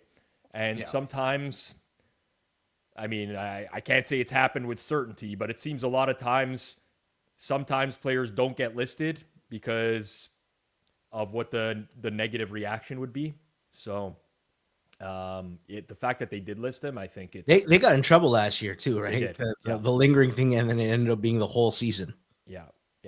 Shanahan does love to lie on injuries. That is a very valid point. So maybe he's fully healthy and they just list. As someone who loves going through injury reports, I am so glad I don't have to do Bill Belichick's 23 guys as limited practice every week and then game status questionable. I got so tired of it, man. Yeah. Oh, that's a drop by CD. Got to catch that, man. You got to catch it because now we're going to be in another passing down. I got to say, I don't mind Brian Schottenheimer's play calling so far. Yeah. Shoddy. Maybe he learned something when he was in exile like I was in Hawaii last year. George, we could let you call plays with... oh, my God. He dropped it. Wow. He dropped it. What a sweat. What a sweat. Can we all finally stop praising Bill now? Nope. I will never disrespect the legend even after he overstayed his visit. Anderson Silva, I loved him. He was one of the best fighters, and it hurt to watch him go on like a massive losing streak, but I won't forget about the prime years. Yeah. That team looked horrific, though. Yeah. Like, I'm not going to lie to you. I have no stake in the game other than that I will enjoy it if they get hammered this year. I don't know why. I can't tell you. Maybe it says a lot about me as a human, but I'm actively... The Jordan stuff, like his girlfriend, is just everything about it is disgusting. Like, yeah. What do you mean disgusting? It's like how he much found love, man. He found love. You gotta just let him be happy. Like there's no his self-respect is gone. I don't get it. He has to know how he's perceived. Her being on the sidelines and stuff like that during practice and stuff is so embarrassing. Even during the game, that's just so embarrassing. Like, what are you doing? George is cheering for injuries and he's cheering for breakups. That's it. Man. Yeah. He's fucking sick fuck. Doesn't want Bill to be happy, eh? Yeah. All right. Finally, we got a non-touchdown drive. Yeah. Still time for 2 more scoring drives in this half, though, eh? Yeah. Mark in the chat, can you give me a Javonte counter? I stopped counting. I know how much you love how much we've been talking about him tonight. I think he's gotten one more since I've been on. I would guess 9. The He was at 8 when I got on. Still time for an injury, Mark. There is. We should have laddered him, Jason. What were we thinking? We should have took the alt carries over. Jason. Did you just call me Jason? Wow. Oh my god. I'm out. Jeez. I'm done, man. That's it. It's been a good season, right? It's been a good season. You know why I saying Jason? You might as well spit on me like Jalen Carter. I'm saying Jason because I see all these comments about Jason and everybody's asking where he is. Well, I'll tell you where you can find him tomorrow at 12 o'clock noon Eastern. You can find him on the Hammers YouTube channel. He's hosting the Hammer Daily. Look at that. His first guest. I'm going to talk some Survivor with him, some traps, who we're taking. Austin Mock's going to join him as well to talk some college football. Isaac's going to tell you about the U.S. Open, and Hitman's going to give some good props. There's the Friday Chargers-Chiefs game. It's going to be a loaded first episode. I can't wait for this show. We put a lot of resources into it, and Jason is so amped that he said, I need tonight off because I want to make sure that tomorrow's a banger. I got to tell you, for a first show, that is like an unreal lineup to be able to fade on the first day. Like if you're looking to go opposite of some picks, as Hitman is capping that one off tomorrow, you leading off, George. Oh my God, man. Oh my God. That's the perfect first day. The picks will be so bad that people will have to come back. I'll tell you what, Rob, I'm not going to tell people to put 30% of their Survivor entries on the Philadelphia Eagles. I'm not going to do that. It's coming up to actually. I didn't see. I won't know how many were actually in some pools. Nope. I can. In some pools, I can. I mean, I wasn't. Good second quarter for Dak under. It wasn't. I mean, it's not over yet. Hopefully, the Eagles can sustain a bit of a draw, which I don't think will be an issue for them for the end of this half. But yeah, that was like he had like 20 yards in that second quarter. Plus the Jordan Davis like collisions coming soon, and that'll really. Plus, we don't have that like horrible game script right now where they're down by 14, and they're just going to be throwing a ton in the second half. Yeah. I love Ryan Morrow's idea of calling the Friday show Friday Fades. Yeah, well, what would you call it on Monday? Then just Monday fades, Tuesday fades, Wednesday fades. I mean. Oh yeah. The Saturday prop show is back. Everybody loves that show. Yeah. Except you want to get in on those. Those things will all move before the broadcast ends. Yeah. And we are doing it live this year as well. So you're going to want to tune in. Probably knowing Hitman and his schedule, unfortunately, will probably be a different time every Saturday. But it'll come in that 11 to 12 window. Sometimes maybe, 11:15, 11:30, whatever. But we will tweet out when that is going to go live every Friday, so you have plenty of time to be ready. And then we'll go right from that into the Hit the Books halftime stream. Yeah. The schedule is wonky for him. I know he's at Denny's in the morning looking for the lumberjack slam. And it depends on what the lineup is there, so we won't know. Yeah. It's his big thing every Saturday morning with the wife. Denny's lumberjack him slam. And GRP, big breakfast guys. Yeah. Well, GRP doesn't even know what Hitman is though, so I mean. Yeah, he's no clue. Have you guys watched the 2 episodes of that series? Yes. I love it. I cannot wait for episode 3, man. I have gone through all the I have watched all the day 2 footage, and I'm telling you, it gets better. It gets better. The way GRP interacts with the waitresses and stuff at the breakfast spot. They go on a breakfast tour on day 2, so that'll be coming. They hit like 3 different breakfast spots. Oh my God. Honestly, GRP is an icon at these places too. Like the way he's treated like royalty when he walks into some of these places. It's great. Yeah. Fienberg was like taken aback by how much respect he commands when he walks in the door. You know how some people like upplay how popular they are on Twitter? I think GRP is downplayed how popular he is in the city. He might be more popular in real life in Chicago than he is in Twitter, man.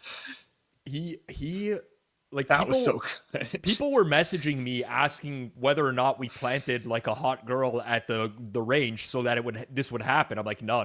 It's just like no, naturally. Now when he said, hey, if you want to make a quick $100, let me know. He was definitely referring to golf lessons there, like getting a lesson. Like Marcus said, it did roll off the tongue way too easy. I tell you though, you ever seen like a natural like an apex predator with his natural instincts. You ever watch they see a He's deer hunting. and then it just lit up. There was no, some guys have to talk themselves into it. He was just firing ready. He was in mid-season form at the drop of a hat. Yeah. I actually hear there's day 3 footage that I haven't been able to get my hands on yet. I'm still trying to grab it, where instead of a breakfast tour, they tour all GRP's favorite massage parlors in Chicago. So I don't know how much footage we have, but hopefully I can find that. Oh man. Oh yeah, let's not forget we're gonna have a banger circle back show. Jason and Kanish, those two guys are like water and oil, baby, water and oil when we put them together. That's a great comment. It really is. Oh man. I don't know. It's weird working with either of them. Jason's got a good heart. He means well, but he is the guy in your group that is certain he's right on everything. And Kanish is kind of the same. Almost. It's funny that they're like oil and water because they're very much the same person. And when you boil things down, Kanish, Jason, lots of energy. They'll mail it in at their jobs. We know that from both of them. They will be very vocal. Their opinion is the only one that matters. There's lots of similarities between the two. Oh yeah. The first unsuccessful play for the Cowboys for the Eagles. What? Yeah. How, George? Where are you watching this game? Because you've been 6 You're all seconds over the behind, place. then you've been 6 seconds ahead. I'm like, I don't understand what you're doing here. Okay. So how Stephen A. Smith was on his phone? Yeah. I was playing.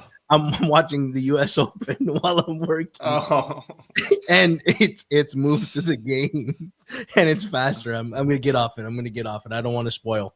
No spoilers. I mean, it's 3rd and 6. I would lay minus 150 the Eagles convert. This is how little faith I have in Dallas to get off the field. Come on. Oh, no. He's going deep. Who is that? Dotson? He got it. Yeah. He got it. Wow. Is that Dotson? Jahan Dotson. Great throw. Someone gave out a sharp play on Dotson and got criticized on X, and Dotson. They knew. Question about Chernoff here. He is not doing any media this year. No. So there will be no Chernoff on board progress this year. Yeah.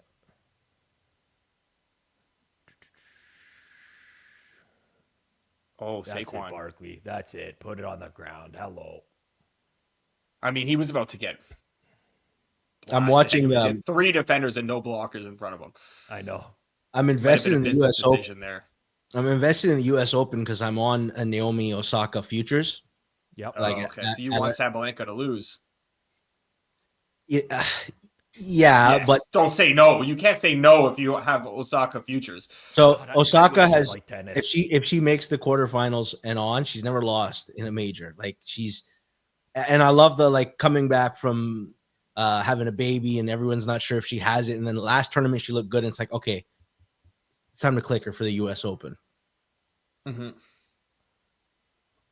Who missed that first tackle on Barkley there? Jesus, that was horrible. These guys stink. Open field. I don't even think he even got a hand on him.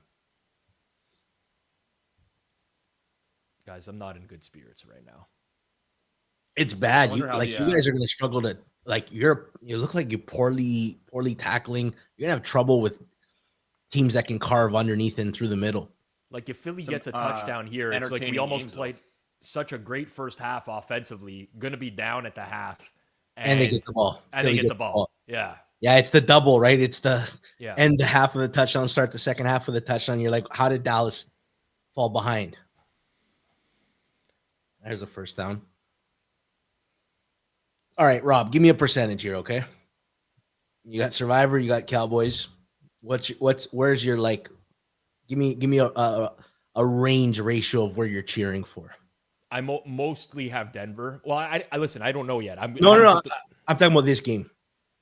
Oh, in the moment, I'm rooting for the Cowboys. I can tell you, it's paining me with every single positive play. I don't know that it's going to be that way at the end of the game. I've kind of gone through like a roller coaster so far. I hate the Eagles. That's also part of it. Like I just, it's like a fan base. It's terrible because you're gonna feel dirty Get either up, way. No matter what happens, you're gonna feel dirty. They should flag Hurts for this blatant dive on the sideline here. Oh, Matt Eberflus is your defensive coordinator. I forgot. Yeah. I mean, listen, it's definitely a push out of bounds. I'm going to retract my statement.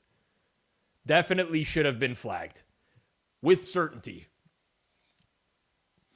Although these camera guys, it wasn't like the sound guy's really close there, you know? Yeah. Sound guy made it push. Yeah. Yeah. Justin, I understand what you're saying about fandom, but there becomes a point where the monetary value, it's like you're paying for wins, you know? There's the Saquon touchdown. Left Dak with enough time to throw a pick six, too. Let's see. This is bad for Alex's. Yeah, this is bad. They scored too quick. They scored way too quick because Dak's about to get It's all throwing from Dak's here. about to get like 40 yards to end the half. I hate football. I hate it. Hate the NFL. The amount of stress it puts on the body.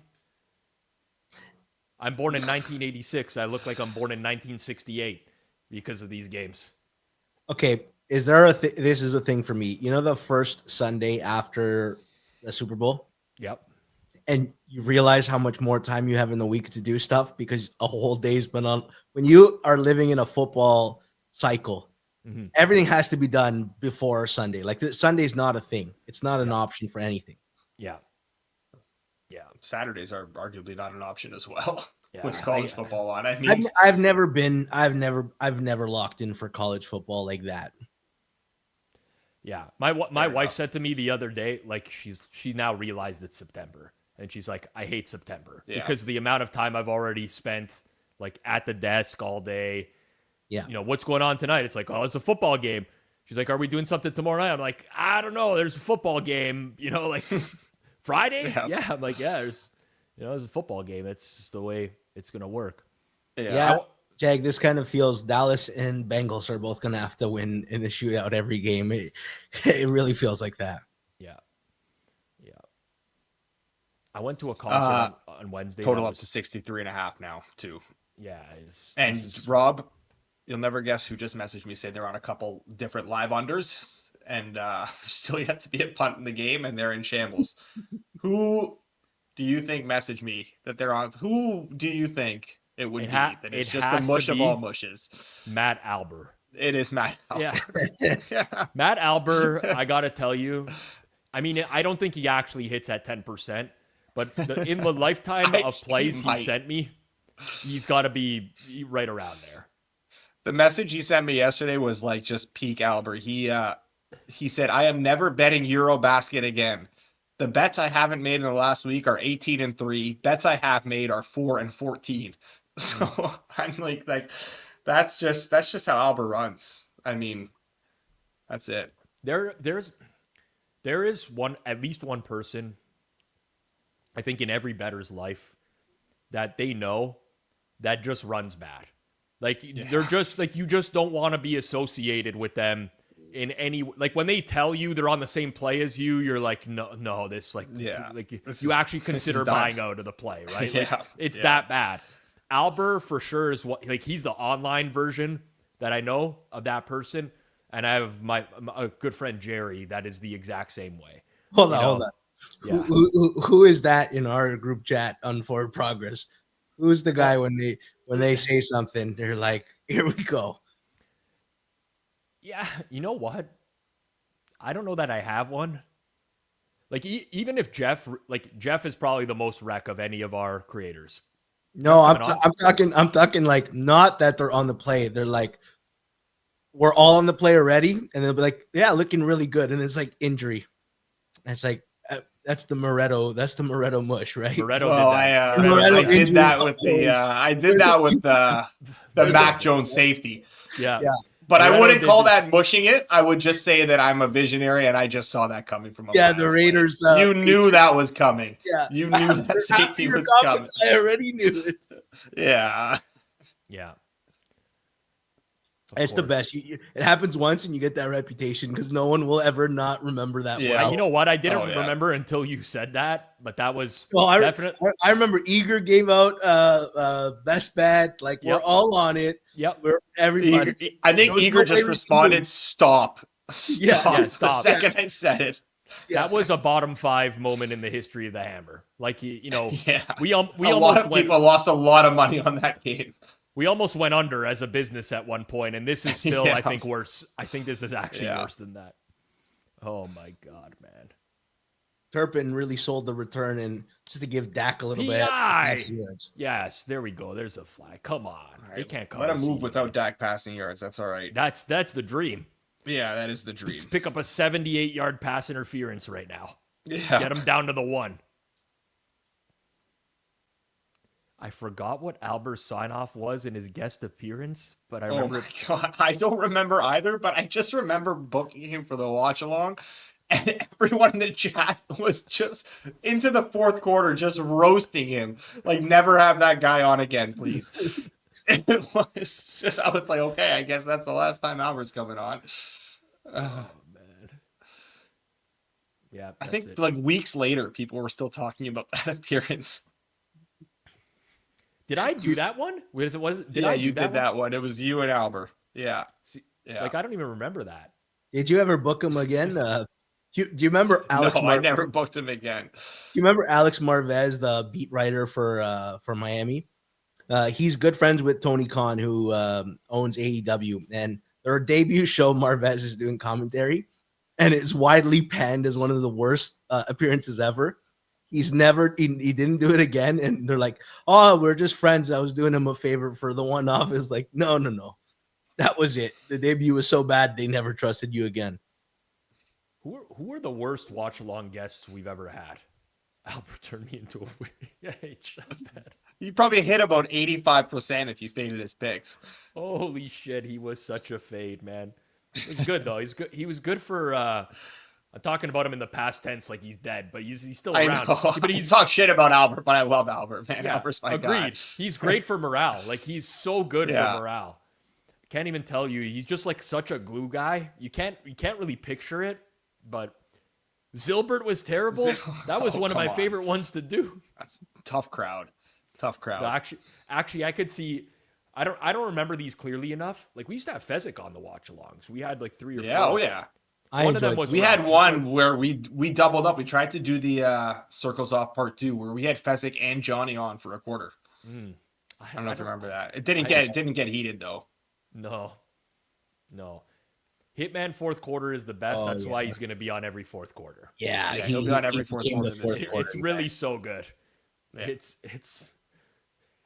I will say, if he comes into the fourth quarter today without a play ready, just. He's a good sport. It's really tough to be in a situation where you have that much money on the line and you're watching it in front of like an audience. It's not great, but he's hilarious. Tolbert he got targeted in the end zone. They threw to him in the end zone and he did not get it. So he has. I think he also just came up with the catch there. Yeah, he did. That's him. Yeah, that's not good. I think for people. I think most people have Tolbert unders. His number was like 19 and a half or something like that, right? It wasn't. It got steamed crazy down. I think it was released around like 16 and a half, but I think there was like, I even saw it get to like 9 and a half at some places by the end. And receptions was 1.5. This Andy V comment from Hitman. He's got an Under Armour or Nike workout shirt with 20 pieces of paper in front of him and just constant stress. It's true. He's constantly got his head down. And in the offseason, though, he's like golfs as much. He's like, he gives the anti-football season. He's like, I'm just going to relax. Yeah. Why wouldn't they call their time out there? That's so stupid. Why do they try and rush up to the line? They wanted to kill enough time to be in no man's land. And now they use it's never no man's land with Aubrey on the field, I guess. That's what, like, they're at a point now where they probably have to send him on. Or just waste a play. Like, they just have to run a play for 4 seconds and waste it. Find out over the receiver's head at the sideline. I think Fienberg's joining us for the third quarter, and he's going to be in 5-4.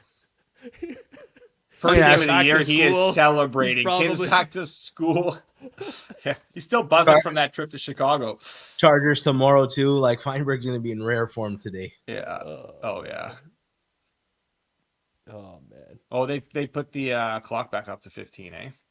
Okay, and now the Eagles use a timeout. Well, they still have. Oh, they're saying So Dallas has no timeouts left. You can still run a play. You can still run one and throw it to the middle of the field, and get back up and clock it. Sure, but as Cowboys fans, we're very damaged from Dak running 20 yards against San Fran and then not being able to get a playoff. Oh my god. Oh yeah. That was the playoff game too, wasn't it? It was.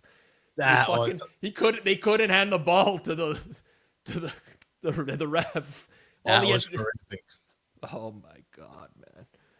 Oh my god.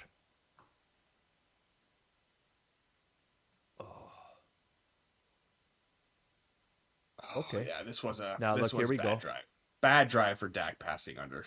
The guy's got to touch the ball. Hand it to the ref. All right. Yeah, Dak got about 30 yards on that drive. So. What's he at? Like 120? 127. Okay. So it's If he makes this, Moretto, you're like one touchdown away from your over. That's a nice little swing. They need to get some the real inclement weather in here in the second half for those Dak unders. Yeah. Are the Eagles just need to start racking off some 9-minute drives but they just it's not possible to have an 8-9 minute drive for the Eagles because just too many chunk plays. They're too efficient. Literally, if a play breaks down, Hurts just runs for 9 yards. I have more faith in Aubrey to hit a 50-yarder than the Cowboys defense to get off the field on 3rd and 10. It almost feels like the Eagles have to have a holding penalty in a drive to end their drive, something that makes it almost insurmountable. Yeah, they need another offensive lineman to commit a taunting penalty or something. Come on, Aubrey.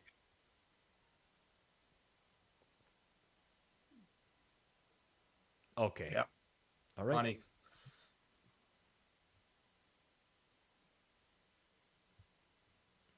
I should feel happy. I should feel happy right now, but I don't feel that way. I'm aware, J-Rod. My screen is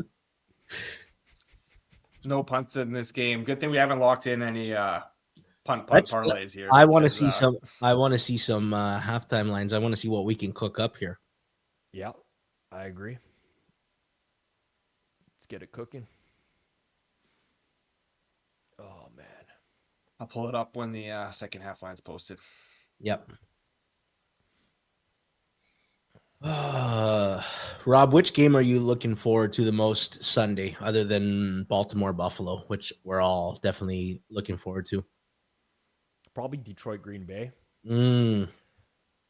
Yeah, it'll pain me when Parsons has 3 sacks, something stupid. That'll put me through pain. But yeah, Tampa Bay Atlanta might be the 1 o'clock. That's the game at 1 o'clock I'm interested in watching too. I have so many questions about Penix that I'd love to get a sense of what he is. He looked really good in those 3 games last year against very bad defenses. Right. I think we're looking at -4, 24.5 based on what I'm seeing. 424 second half. Yeah. Do we know if the weather is going to get worse? Check really quickly. Yeah. That would affect my handicap in a serious way. I just don't know what defensive adjustments the Cowboys can make. Really? No, I'm just on the future that I'm just watching Osaka. If she is eliminated, I don't care about who wins after that. Well, if you like a second half over, great number right now at FanDuel, 23.5. Oh, really? That is a great number. So if you have your FanDuel pulled up, which if you are watching this, you should, I would go bet that over 23.5 second half total right now, which is what I am currently trying to do. Yep. And we're done. There we go. Yep. This is where we need. This is where Hope I someone got it. I need help from like a glue guy. You know, like if Mike Vivian messaged in the chat right now, some play for the second half, I would just blindly tail it. I need someone. Drunken Goon. AD's in the chat right now. Yeah. It doesn't. They don't have to be a winning bettor. It's just got to be someone that I really like. Someone that I really like. Oh, I missed that 23.5. I was slow. Yeah, same. I was tried to put that was great number. Yep. What would the Eagles 5.5 would put them at touchdown win? Yeah. 5.5 would put them at a 6-point win. They're up by 1. Yeah. Vivian's the one who put Albert on the under. Oh man. What happened to Bum Magoo? Was that his name? Pretty sure Jason banned him, and then he said, "Fuck this! I'm never coming back." This is where Jason comes in handy with some. Let's pull up touchdown scores here, Alex. Well, let's see if we can figure something out. This is your stream. I don't want to interfere. Normally, with me and Jason, this is where we would talk for 5 minutes about the punt. Yeah, the punt parlay. Yeah. And then we would never bet it, and it actually somehow it would hit like every time. And this is a game where it's impossible for me to bet a punt parlay. It's insane. I'm pretty sure Eagles receivers have combined for 1 catch today, and it was Devontae Smith. Yeah. Here's your touchdown scores, George. It feels like Jake Ferguson really started getting involved in the latter. I mean, there were short targets, but he was getting targeted pretty frequently there in the second quarter. Kind of both tight ends. What would you need here for a punt parlay? Because we're going to get an absurd price. Yeah. Eagles 4th drive punt. Cowboys 5th drive punt. But then we have as part of this, we would also take someone to catch a pass. To catch a pass on this next drive, right? Yeah. It could be a Cowboy or an Eagle. Eagle. Yeah.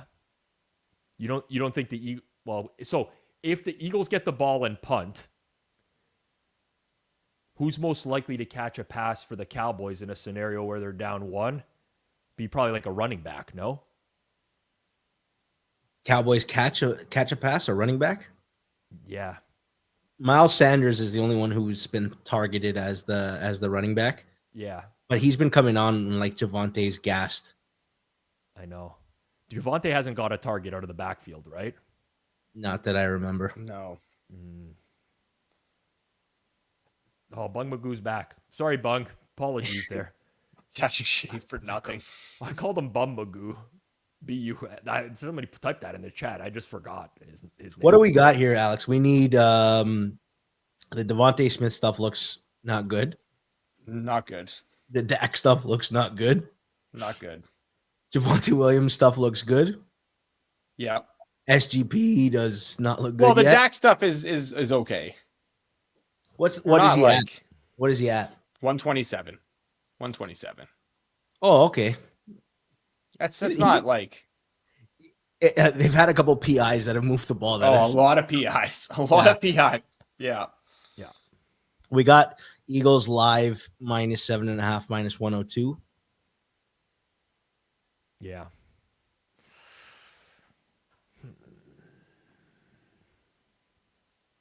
Cowboys second half over 10.5 maybe from Chosen. I think I'd rather go the over than that. What is that, 10.5? Okay, it's 10.5. What is the price for AJ Brown to catch a pass? I'm going to check this right now. AJ Brown to catch a pass on the next drive. Is he still in the minuses? AJ Brown to catch a pass on the next drive. Plus 135. He doesn't have a target in the first half. They're going to target him on one point. Like, don't you think they're going to come out at some point and just like run a screen past him just to get him a ball? Yeah. Am I out to lunch? I'm gonna bet. Hold this. on. I gotta You said go that to about their next drive though too. And Yeah, that I didn't am end up betting this, happening but earlier. then we looked at the price, and the price is minus 135. Minus 135. Alex. I gotta go Yeah. into the lab real quick. I gotta cook Yeah. something up. Let's see what I can cook up for the second half. I'll be back Lab in it up. 3 minutes from the lab. Yeah. I'm going to guess you can go into the lab and cook something up. It'll be one of three things. It's got to be a chicken souvlaki, a gyros dinner, or a shawarma. George is gonna rock a piss right now. Is what's happening. Yeah. George is crushing a beer off camera. No, actually doesn't drink beer. It'd be a whiskey or something. Something hard. AJ Brown plus 135. I just bet. I'm just betting this right now. And you know what? I'm going to responsibly martingale this probably for the rest of the game.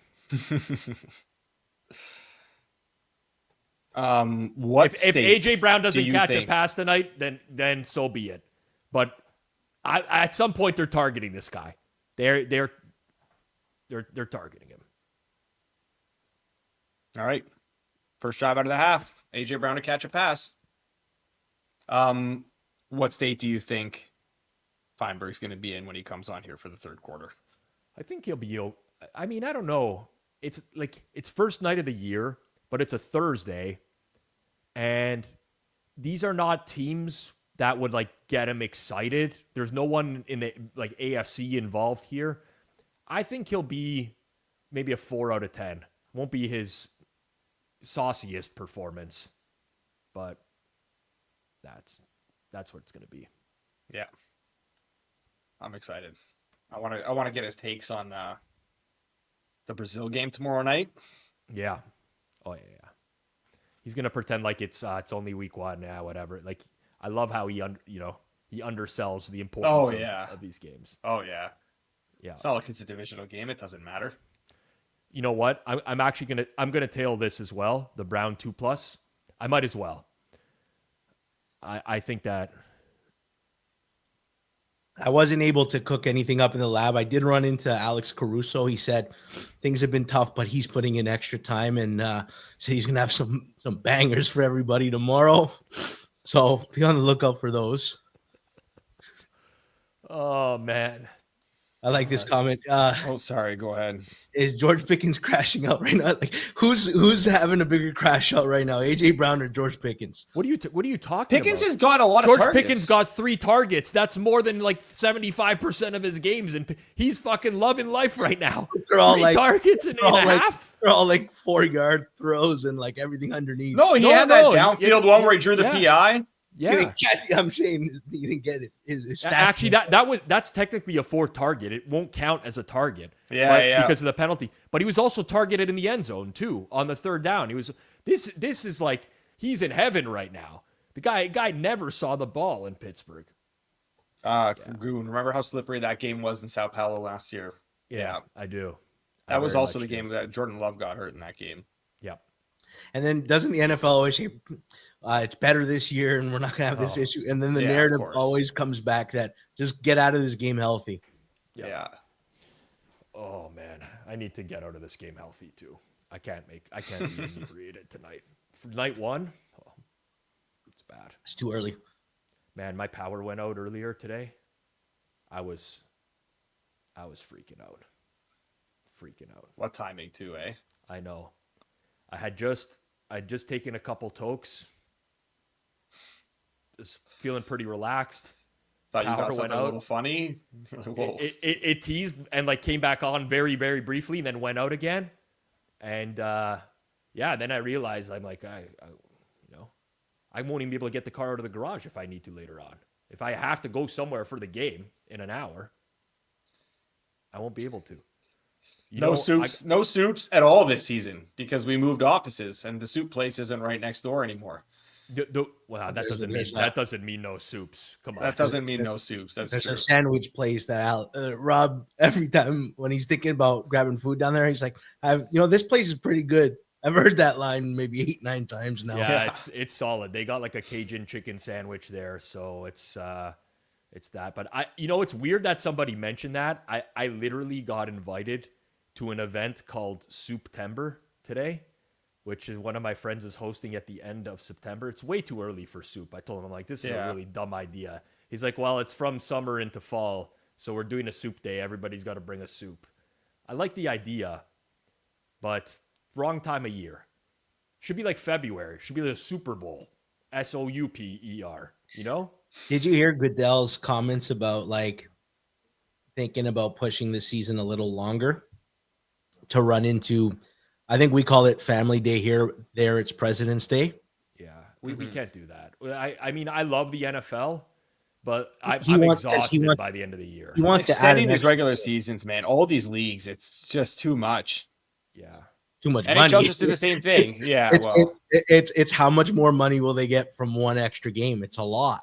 Yeah. NHL just announced they're going to from 82 to an 84 game regular season. Nobody asked for more NHL. No, Nobody wants more NBA or MLB. It's true. Like those seasons are long. NFL's like 17 games. I understand wanting to extend to 18. Before I step out here, I just want to thank the chat for tonight, and I also just want to say, candidly, I knew you could open the garage manually, but I have no idea how to do it. Zero. I don't do any manual labor. I know this sounds ridiculous. I don't know how to open a garage. So I was going to YouTube it. My phone was already dying. And I'm like, I only have a certain amount of battery left. So I was just going to be stuck there. I was just going to sit there and be depressed if I couldn't get the game on. But they got that car out of the pole. And is that what happened?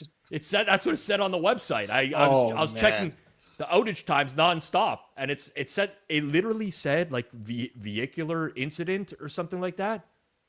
It was caused by a vehicle collision. They arrived on scene. Crew at 7:24. They resolved it. 40 minutes. Beauty. All right, guys. All right, AJ Brown catch. Rob. We need it. Rob, have a good one.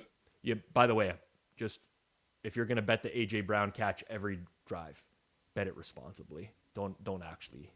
I just got to say that before I leave because I think all right, Isaac might just take that extra 10% that they save and turn it into 100%. Your conscience weighed heavy on you at that moment. Yeah. Oh my god. With this moment of conscience. Well, listen, I degen bet every now and then, and I think it's fine. But like I could literally stop at any point. Some people can't, so I just want to make sure that if you're degen betting, have some fun with it. But know when to stop. All right. I may join you later on. We'll see how this goes. If the fourth quarter is a sweat, join us for that last 5 minutes. Sounds good. All right, Rob. Thanks so much. From one guest to another, a fan favorite. He was mentioned earlier in the chat. Joining us for the third quarter, Mr. Geoff Fienberg. How are you, my friend? I'm doing good. That was a great half of football. It was. It was. I'm so pumped that. How do you feel good that your team is playing tomorrow and you don't have to wait until Sunday? No. Why? No. Because it fits wrong. I don't want to be there. I feel like something horrible is going to happen. I don't trust the field. I don't trust the country. Well, something horrible already happened for you guys, right? So I was going to ask you, Geoff. I've been told you're an expert in grass and landscape. With your grass expertise, what do you make of the playing surface tomorrow? I hope it's good. I don't know. The only trade-off from this game is probably means the Chargers won't have to play the Rams in Melbourne to start next year, which sounds like a death sentence. But I'm not looking forward to tomorrow one bit. I would rather it be Sunday. It's almost going to ruin my Sunday. I just want the Chargers to be playing at 4 o'clock, 4:25 on Sunday. Yeah, I just think it's better for you because you can watch all the games and not be hyper focused on the Chargers. No, but he's gonna watch all the games with the Chargers being 0-1. I heard you're a 6 TV guy, not a red zone full of commercials. Right. Yeah, a red zone is so fast. Red zone is so fast to me. I'm glad we're having this. I don't know. Pizzola claims like he watches all the games later in the week. Like, sure, maybe. But I don't know. Red zone is just pretty fast. Like, I get if you're in a pinch. But even if I'm in a pinch, I would just let my fat thumb switch between the 3 or 4 games that I care about instead of actually watching. That's what I do. That's what I do. You make your own red zone. They always focus it on games. There's games you don't care about. I don't want to sit here and watch this game. Like, I'm gonna do it myself. But this might sound like corny as hell, but I don't give a like. There's a story in the game, and like there's a story, and but what happens between the 30s and shit? Yeah, like that matters. You don't like watching? No, Jeff. You don't like watching the highlight. Red zone is so what? Red zone is so. Oh, it's just like FOS. It's like it's just like fake ball. Like it's not for me. I don't do that shit. Are you saying it like FAUX? Like no, like phone, like it's just like FOSS, like Roy Foss. Okay. Like locally. Yeah, I know locally Roy Foss. I know. Yeah. I don't think the chat will, but it's just phone. It's just like phone. Like it's just not. It's not for me. I never watched it before, so I respect people's outrage about what's happening. A couple commercials, but I'm a golf fan, so like I got no sympathy for commercials or split screens or double screens. Like annoying as fuck. What did that guy say? Jeff doesn't skip. A lot happens between the 30s. So Jeff doesn't skip the intro. Well, you need a build up. I would. You need the build up. The porn, but no, I love ball too much. There's a second and two. Do you remember the comedian?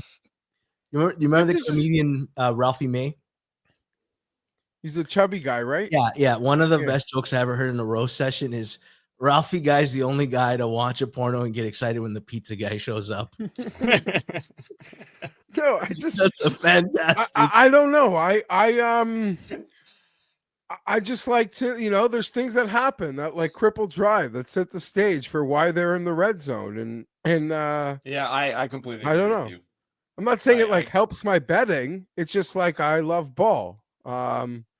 Right? I love ball. So also if there's things I'm cheering for in a game that like I'm rooting for either from like fantasy betting, whatever, that I'm not gonna get with red zone. Like how did they get down there? How did they get to the 7-yard line? Like I want to see that. Yeah, and sometimes show me how the sausage is made. Sometimes they'll, and there's big plays, they'll show you. But yeah, if it's a big play, but like what if they chip away, I gotta admit what I've brought in. I get like people are pissed. I had no idea that like Buddy never left or they didn't put a ringer in there for 10 minutes so Scott Hansen could take some breaths. I literally do not watch Red Zone, but I did this. I salute how people are. I can respect why people are upset, even though it doesn't resonate with me. I have the multi TV setup, but I've now learned to put Red Zone on one of them, because it'll give you the highlights of the games you're missing, and it doesn't spoil the other TVs you're watching. So I think if it's not your primary, I think it's nice as like an additional screen. And we are incredibly spoiled here in Canada. It's not a lot, whatever. There's a lot to complain about, but we're incredibly spoiled as it pertains to sports. Because if you've ever actually been in the States on an NFL Sunday, you get like no games on TV. It doesn't take like the best cable package in the world to have like, a 4 game, half of the slate accessible to you. And especially like for golf, like how TSN will roll out all the special, whatever. We're pretty, it's Alex, it's one thing we're actually pretty spoiled about. Is all those sports channels. Did you see Pizzola came on? He tried to like sabotage our Thursday record with this punt insane. He tried to give us bad. Bad. Like, he tried to sucker out. He's like, "Oh, we always talk about it, and we never end up playing it, and they always win." So I'm not going to tell you guys what to do. Like the guy in fantasy who like doesn't want to die, and he brings him up. I hope someone doesn't take this guy. Jeff, we got a comment here. Love Jeff. Yeah. Well done with GRP. Emmy nomination forthcoming. That series has been like very well received. Everybody's enjoying it. Yeah, it's been good. I mean, seeing George offer a young girl $100. I just love how we were talking about that earlier. I love how someone had a great comment about how easily that rolled off his tongue. It's like he said that many times before. Fienberg, and I didn't realize she was just like a. In hearing back the audio, yes, she was just like a teacher, like a school teacher who's she's off for the summer. Not a golf teacher. Yep, she was a school teacher. And George just said like $100. I'm sure George still would have given her $100 for something. Yeah. Questions: has your wife watched the GRP series? What's her reaction? Does she get the GRP thing, or does she not get it? Listen, no, like she gets it. She gets it. She's got a pretty good sense of humor about it. I don't know if she's watched it. Did she know all about him when you went? Like, or did you just tell her I'm going to visit an internet friend in Chicago? How did you pitch that to your wife? I'm going to do content with this guy who lives in Chicago that I've never met before. How did you? Those are always like weird conversations. Like there's times when we're on like trips, and I'm gonna go like golf with like someone I've never met from the internet or something. Mm-hmm. And she's like, should I be worried? Like, it's still like an internet friend. You don't know the person. She was all right. No, she was weirded out. I gotta leave the family in the summer to go spend some time with George. But that was a commitment I made, and Zach Johnson actually had a pretty good Masters. So that's why I was there. And nothing was weirder than actually having to explain to someone at customs why I was there, because I got pulled into the side room randomly. And that was weird as hell. And I just got 90 seconds into telling this late girl about George, this customs lady officer, as she's going through my knapsack. I was only there like 30 hours, so that's all I had. And I'm like, I could tell you more, but I promise you it's only going to get weirder. I've also been pulled into those side rooms, Geoff, but for different reasons than you. Yeah. I mean, less random, maybe. Yes, more targeted. Geoff, are you on anything in this game? Do you have any action? I do have a Eagles Survivor entry. Oh, yes. So one of my teams there is that. What else do I have? I had some Eagles live nibbles when they were down 14-7. What did you get him at? We took a live play -7.5, -102. And that is Javonte Williams' 10th carry. We are one more carry away from hitting. Yeah. Javonte Williams has been quite a baller. Quite a baller tonight. I've just been really impressed with the Cowboys and the Eagles. I don't know. For as awesome as they are, I guess I shouldn't be shocked by some of the dumb things or the penalties that'll happen with them. Hey, that's the first cash of. Do we have like a bell or something? Like no, we don't. We need one. The buzzer. Something a producer should have probably put together by now, but I guess it still hasn't happened. I need to ask you guys a question about tomorrow, because there's a game obviously tomorrow night, and I am in a sticky situation where I am like extremely fired up that the NFL is back, but I also have a wedding to go to tomorrow night. Now, the situation here is that it's a small wedding. I'm not used to going to small weddings because, like, the weddings, like, I mean, big Italian family, all the people I know. What's small for context so people know? There's going to be about 70 people, from what I understand, which to me is extremely small. That's very small. It's pretty good for like a non-European for a non-European wedding. That's actually like a average to big. Like.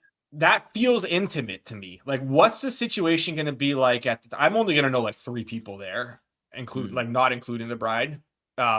What am I going to, like, am I okay to watch the game at the table? Like, I just want to park my ass down there, put the game on, and that feels very intimate to be doing that though. Like, am I going to be the asshole that's just watching football while everyone's enjoying the evening? Alex, you're never going to see these people again. You care what Well, impression I mean, they have of you in like. I'll see my wife. I'll see my wife again. Okay. You know? I mean, she gets it by now. But the issue is that this is the person who's getting married is someone from my life, and like she doesn't know them at all, so she's gonna know basically no one there. I'll know some people there, she'll know no one, so she's gonna be fully reliant on me, who will then be sitting there watching football all night. Who's that? Who's banged up for the Eagles there? Is that the Brown, the Canadian, right? Yeah, Chase Brown's brother. Brown's, yeah. Twins. I don't know, Alex. I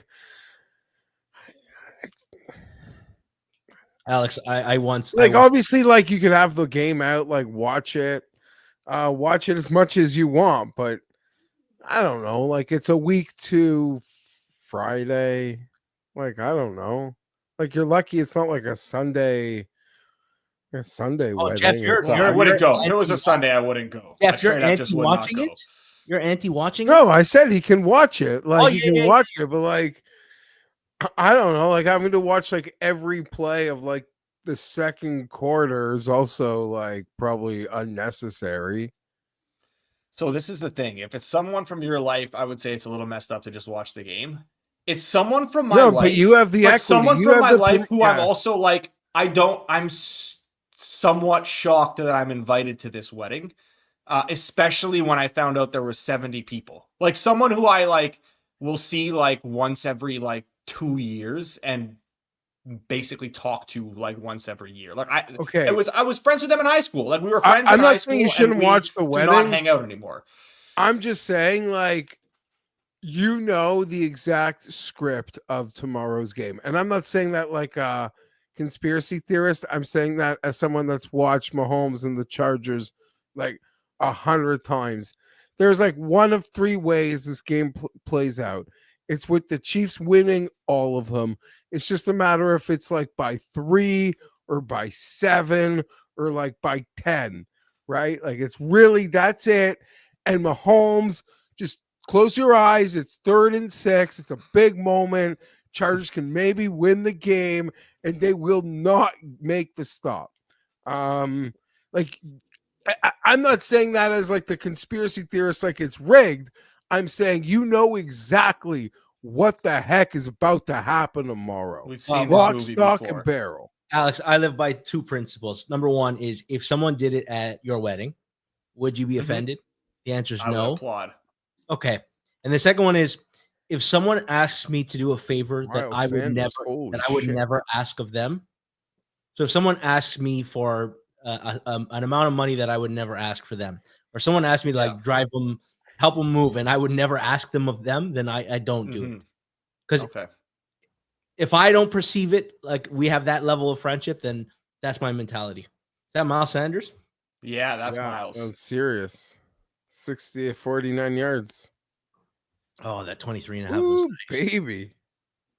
This game is going to be I hope tomorrow can be as spicy as this one.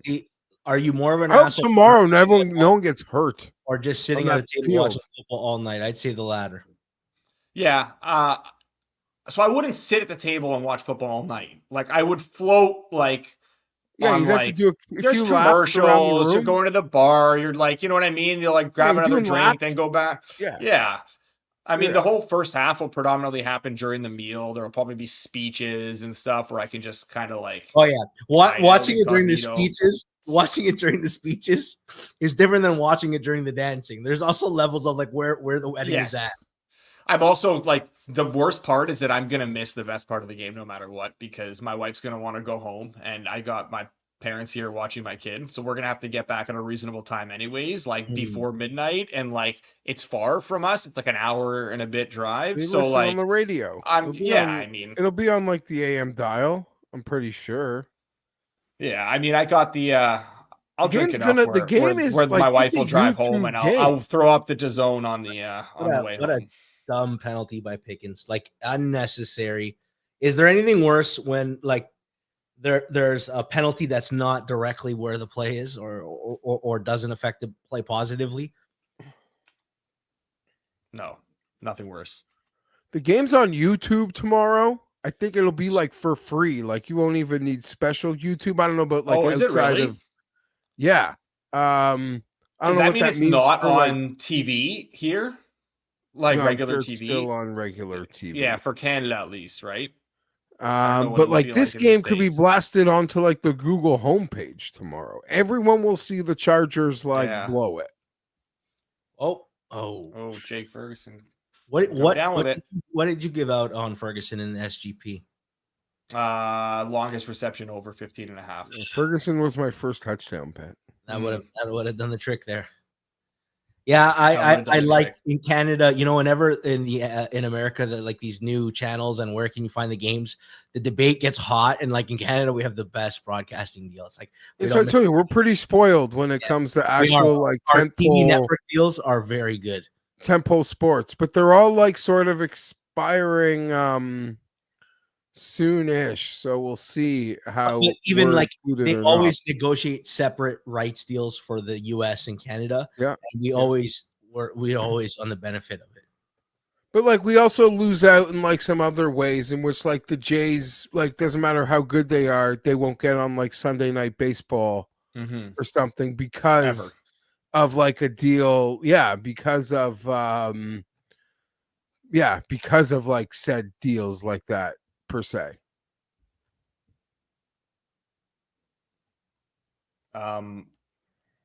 Because of a Sportsnet deal, you're saying? Just froze. Yeah. Yeah. My game just froze. Did that 3rd and 22 run yet? It's happening right now. Here we go. Oh my God. Ferguson just got destroyed in the end zone. There is no way a spotter doesn't pull him. Well, that's going to be 1st and goal at the 1. Javonte 3 touchdown game. And actually, no, that's not going to be PI. That's going to be 15 yarder. 15. Yeah, it'll be like at the 12 or 11 yard line. Yeah. Oh, the Eagles are so dumb sometimes. The penalty's got to be a mismatch, that's right? That's not even a penalty. Like, what's he supposed to do? Ferguson's falling. Oh, no, that's why he hits him in the head. That's why he makes head contact. He's falling. He can pull up though. I don't know. It's not the worst. Well, we've seen worse tonight, I feel. Worse penalties than that one. I'm not going to sit here and say, like... Why? Which penalty you think was egregious, Jeff? I don't know. They're like... there was like one... The Pickens one?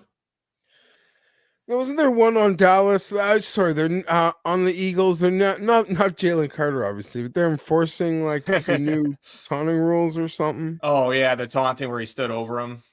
Yeah. Yeah. Oh my gosh, who was that? Was that Sanders? Yeah, that was Sanders. Well, that's it for loose Sanders. Pig, boys, loose pig. Jeff. Oh, football's back, little loose pig. Those live Eagles positions, Jeff, are looking. Oh good yeah. Yeah, we're loose pig in business. That -7.5. That was a bad bet. Is looking good. Soon we'll get our first empty palm of the season, boys. Doesn't it kind of feel like this is where it just falls off the rails now for the Cowboys and Eagles maybe win by like? It's 20? Weird. There's the perception that they're going. I trust the Dallas offense right now looks like, even if they're going to be maybe not great, you almost trust them to like backdoor you something. It doesn't feel like they're going blow for blow. It feels like the Eagles have been methodical and the Cowboys have had some penalties help out the situation a little bit. It doesn't feel like it's been blow for blow offense for offense. Well, like Lamb had like 75 yards instantly, and they stopped going to him. Yeah, it's weird. Yeah. I mean, -6.5 feels cheap right now with the ball. They're up by 4. How are the Cowboys going to get a stop? Like, they're going to be at least up by 7 after this possession. Yeah, if not 11. I agree with you, but I'm not confident enough to bet. I'm doing it right now. I'm doing it. I'm going to need you to take over here for me, guys. Yeah, no problem. I'm going to be... Yeah. I'll get pretty fired up tomorrow, though. I got a pretty calm day. I got an 8 a.m. tea time. And then I even told at your club. Yeah, and then I even told my wife that, you know what, like So like maybe it's gonna be a stressful day. Like maybe I'll even get back out later in the day, play 9 with my dad. Just kill some time, kill the nerves, stay calm. Geoff, Because I don't like the game tomorrow night. Like I just wish it was Sunday. I feel like I'm in my safe space on Sunday. Even if you're right, like I hate missing other games, but I don't care. It just feels wrong. The Geoff, fact that it's in another country feels gross to me. Geoff, what is your Sunday? What does your Sunday look like? Do you have a routine? Yeah, he's abandon the family as early as like I feel like I have the equity to do it. Yeah. When you get in the bunker, how early are we talking here? But it's like it depends. Like week 1, that's like mine. Like I get in arguments with people. I usually make this case at the Super Bowl, and people combat at me, or come at me. But I never really make it at week 1. But like week 1 is exponentially better than the Super Bowl. Like if you've got some your teams in the Super Bowl, you got some like incredible future, like sure, you're like locked in on the Super Bowl. But I don't give a shit. Like the Super Bowl sucks compared to week 1. Week 1, it's like ordering an ice cream sundae, the best ice cream joint, and they drop it right in front of you. Like that moment where it's got like all the ice cream, all the brownie, all the toppings, all the sauces, and you get to dig in. Like that's week 1. The Super Bowl is a little fucking cherry. That's like for casuals and peasants. Not even that, Geoff. But I like almost every. But I spend the summer telling my friends' wives at get-togethers that if like their husband isn't at week 1, I'll think less of them. Looks like you'll let your husband out for the Super Bowl, but like week 1, like I don't know, the kid's got a program. Fuck Geoff. the kids' program. Geoff, like sorry, you've been okay dads all summer. Do not clip this. Okay, we're gonna do a tier list, okay? Because this is like fine for like hardcore listeners, but this is not getting clipped for socials. That's my wife would see that, and then like my week 1 will be in trouble. Geoff, play is suspended. There's no equity now. Play is suspended right now. We got weather, we got lightning. So, Geoff, I'm gonna give you 5 weeks, and I want you to tier them, okay, for football. Here's your tiers, okay? You have week 1 football. Yeah. You have Thanksgiving football. Yeah. You have divisional round playoff, so the second round of the playoffs, conference championship round playoffs, and Super Bowl. If you had to rank them 1 to 5. Okay, week 1 is definitively gapped 1, and week 1 is 1, and the Super Bowl is DFL. Like that is not even. I'll not even stand for a fucking debate. So Super Bowl's 5 and week 1 is 1. Yeah, and then number 2 is AFC NFC championship game, and I would say like we're sort of spoiled in the sense that like, if you truly love ball and your friends love ball, you'll find a way to do Thanksgiving together. But in Canada, it's not a holiday. So in some ways, it's like I get the football, but I don't have to deal with annoying family. So it is a tier 1 day.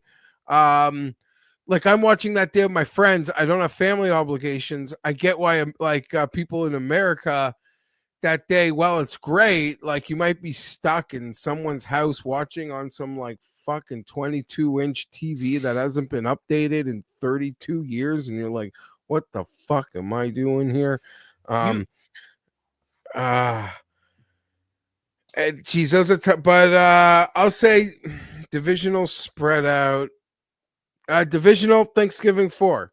Yeah, sorry. Thanksgiving's 4, divisional 3, AFC, NFC championship day 2, week 1. But week 1 is like the gap around 1 and 5 are like definitive gaps. And it's not just between 1 and 2 and 4 and 5 in this. It's week 1 Sunday. It's like that's the magic. It all comes flowing back in. Yeah. Well, there's very few things like in life that we still have. They've taken a lot from us. They're not taking week 1, man. They ain't taking week 1. Geoff, we got some time. We got a lot of the time. radar right now. The radar is not the most encouraging for so what are like I know bit. people are reading their TOCs right now. This is like mad terms and conditions time. Yeah. I'm reading the T's and C's about how long we have to stay on stream if this game stays suspended. Geoff, I want you to have a thought here for a second, but before we do, I want to talk about our new show, Hammer Daily. Reminding everybody, because we asked, can we get Jason on? Everybody loves Jason on these watch-alongs. If you love Jason, you're gonna get to see him tomorrow. The debut of the Hammer Daily with Jason Cooper. Look at the forecasts. I booked myself, Austin, Isaac, and Hitman. We're going to be talking NFL, college football. We're going to talk U.S. Open. It's going to be a great show. It's going to be daily at noon Eastern. Really looking forward to it. Geoff, I want to get your thoughts on a little bit of golf while we wait. Ryder Cup. Where do you rank Ryder Cup versus the rest of them? I want to know the 4 majors plus Ryder Cup. How do you rank them? Well, Ryder Cup, this is like controversial, but Ryder Cup to me is like 1A, Masters is 1B, and then there's like a huge gap. There's like a huge gap. I don't know if I guess I have to like defend why I'd even have that or close. Masters is great, and I get it. Like for legacy purposes, like that's not what the Ryder Cup is for. I could truly only think of like one player in the last like 30 years whose like legacy is because of the Ryder Cup, and that's probably Ian Poulter. So it's like, you're not going to build your legacy at the Ryder Cup. That's where, you do it at the Masters and the majors. But I just love everything about the Ryder Cup, and as someone who loves like team sports and other sports, it's like to me the best version of golf. And as incredible as the Masters is, like I also watched the John Deere, and that's 4 days of 72 hole stroke play. And I'm sorry, there's like a redundancy to it. Right? I don't. People are gonna argue with me on that. You watch how much these guys care at the Ryder Cup, how much their teammates care, and the sort of shots that you see. Like, I don't think people realize how truly little you get to see how great these guys are when you're watching professional golf. Outside of a window of like maybe 40 minutes on Sunday, if a guy's like 2 back with 2 to play, where you see a guy try to go nuts deep. And what I mean by that is there's so much money involved, and they've got to make a cut. And everything's about getting the ball in the hole at in the shortest amount of time. But what happens when you're in a bit of trouble and your opponent's got like an 8-footer for birdie is you try to pull off a crazy fucking shot that you like would never do when you're watching golf or playing golf. You'll just play it safe, get back in a position, do everything you can to just try to save par or make that bogey, right? Like just as little damage as possible. Even on Sunday, there's so much money between like 10th and like 14th place that's literally all they're trying to do. At all times, you do not see their greatness ever. And in this competition, sometimes that's fucking unlocked. And I don't take that shit for granted. And it's amazing. That's why, and that's all. And the Masters is like so good that like when I make this comment, people want me like sent to the gulag and to jail. And I love the Masters so much that I respect that take. Like if you think I should be jailed for that, that's fine. The Masters, it's like a 1A, 1B. It's almost like splitting hair. And then there's a bit of a definitive gap. And then, I don't know, Open, U.S. Open, PGA Championship. But the Ryder Cup's the best. Tell me if this is a controversial. I've always liked the British Open. Yeah, sure. I like the chaos in golf. I like the creativity. I like when you have to get yourself out of trouble, and it's like limiting the damage. Yeah, I like it all. I like it all. But yeah, I don't know. I annoy people because I want to talk about the Ryder Cup like all year long, and I'm always going through the permutations of it. Alex, so I got to make sure that my windows are closed with all this rain in the Philly game. I'll be back in 2 minutes time, okay? Yep. I don't know what that means, but how long are they actually going to be out for?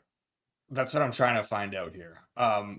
It says in the chat, someone's saying an hour delay for Lightning, and someone else is saying at least an hour delay. I'll tell you right now, I'm not sitting on here for an hour. No, but filling you should time like for a just delay. go. You should like. I mean, I don't know why you didn't take a halftime. Like some people who stream, like actually go take a away for halftime. halftime and they come back. I would argue that you guys should just end it, and if it comes back in an hour, you come back. I don't know.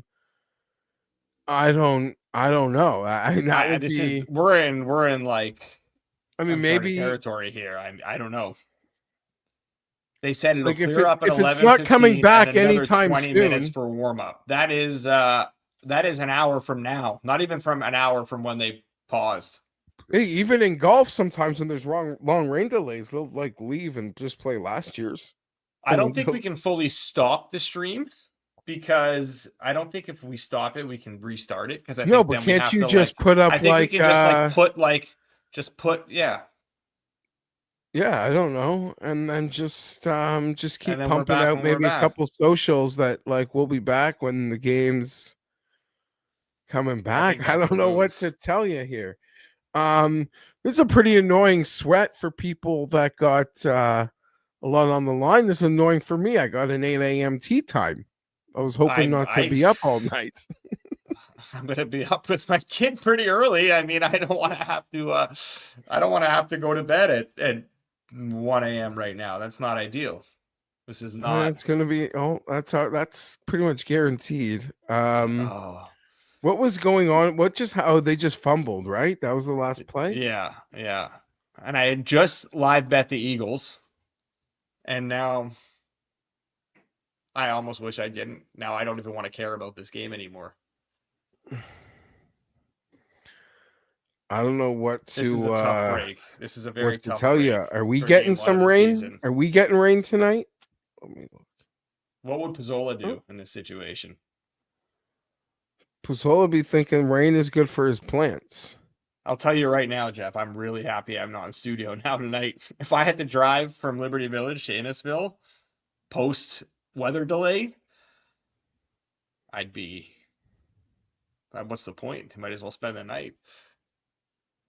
Might as well spend the night. Yeah, I don't think it's like.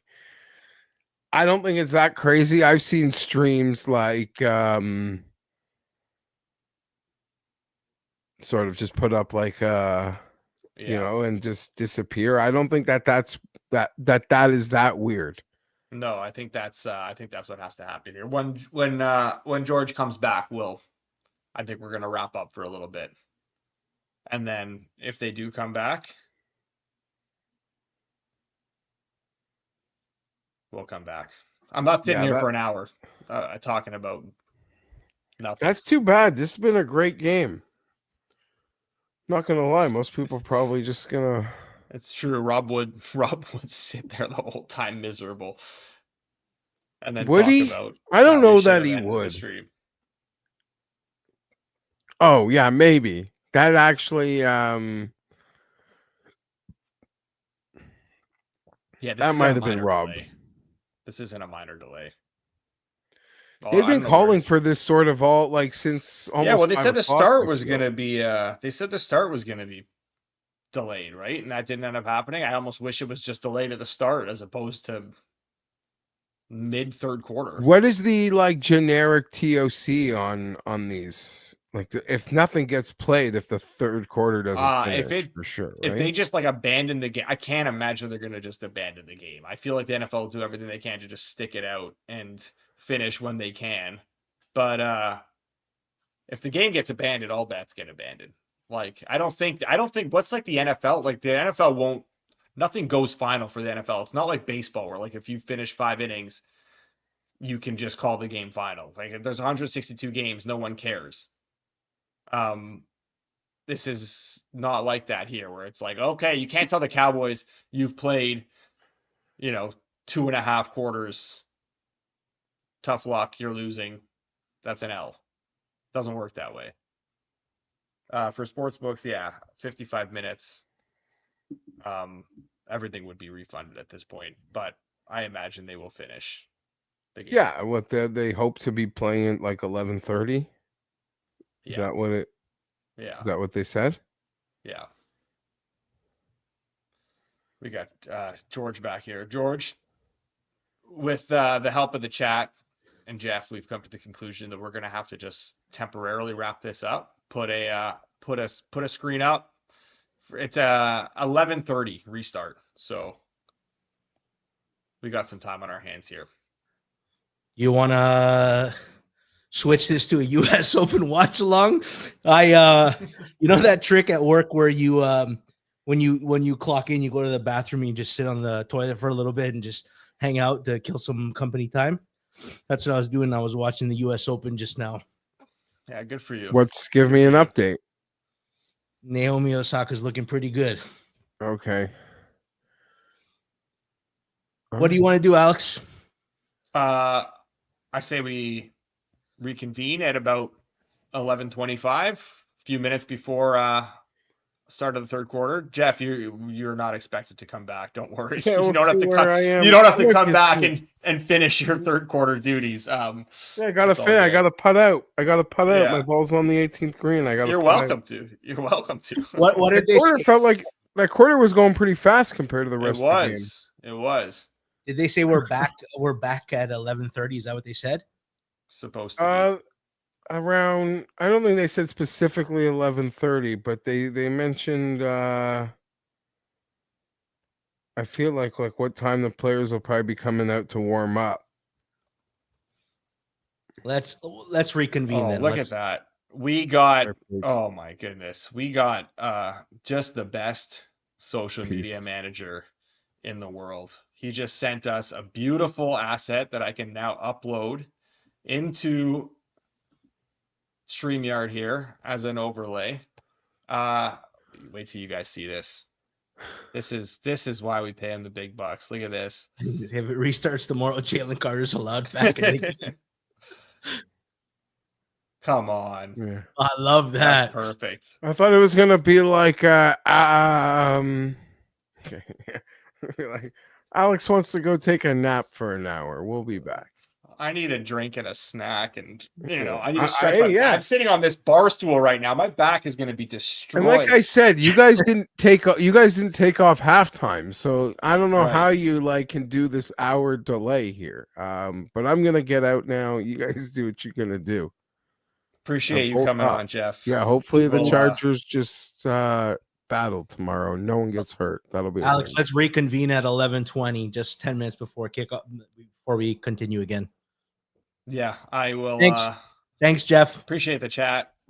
We will be back. Mike Vivian, let's talk about the NHL. I saw Jordan as well. Some other people say let's talk NHL futures. I haven't got enough down on any NHL futures yet, so I think we're just going to wait a little bit on the NHL stuff. I'll be on with Jason pretty regularly though throughout the next month, talking on Tuesdays about NHL stuff. So you're saying you haven't got enough? I've seen a lot of collaborations with Bortolucci. Yeah. Some of those I don't even consent to them. He just throws me in them. I mean, some of them I've consented to. Some of them are he's just doing it to piss me off when it's something I disagree with. So yeah.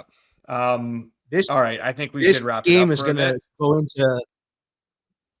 Yeah, this game's going to bleed in tomorrow, Alex. I want tomorrow off since this is a twofer.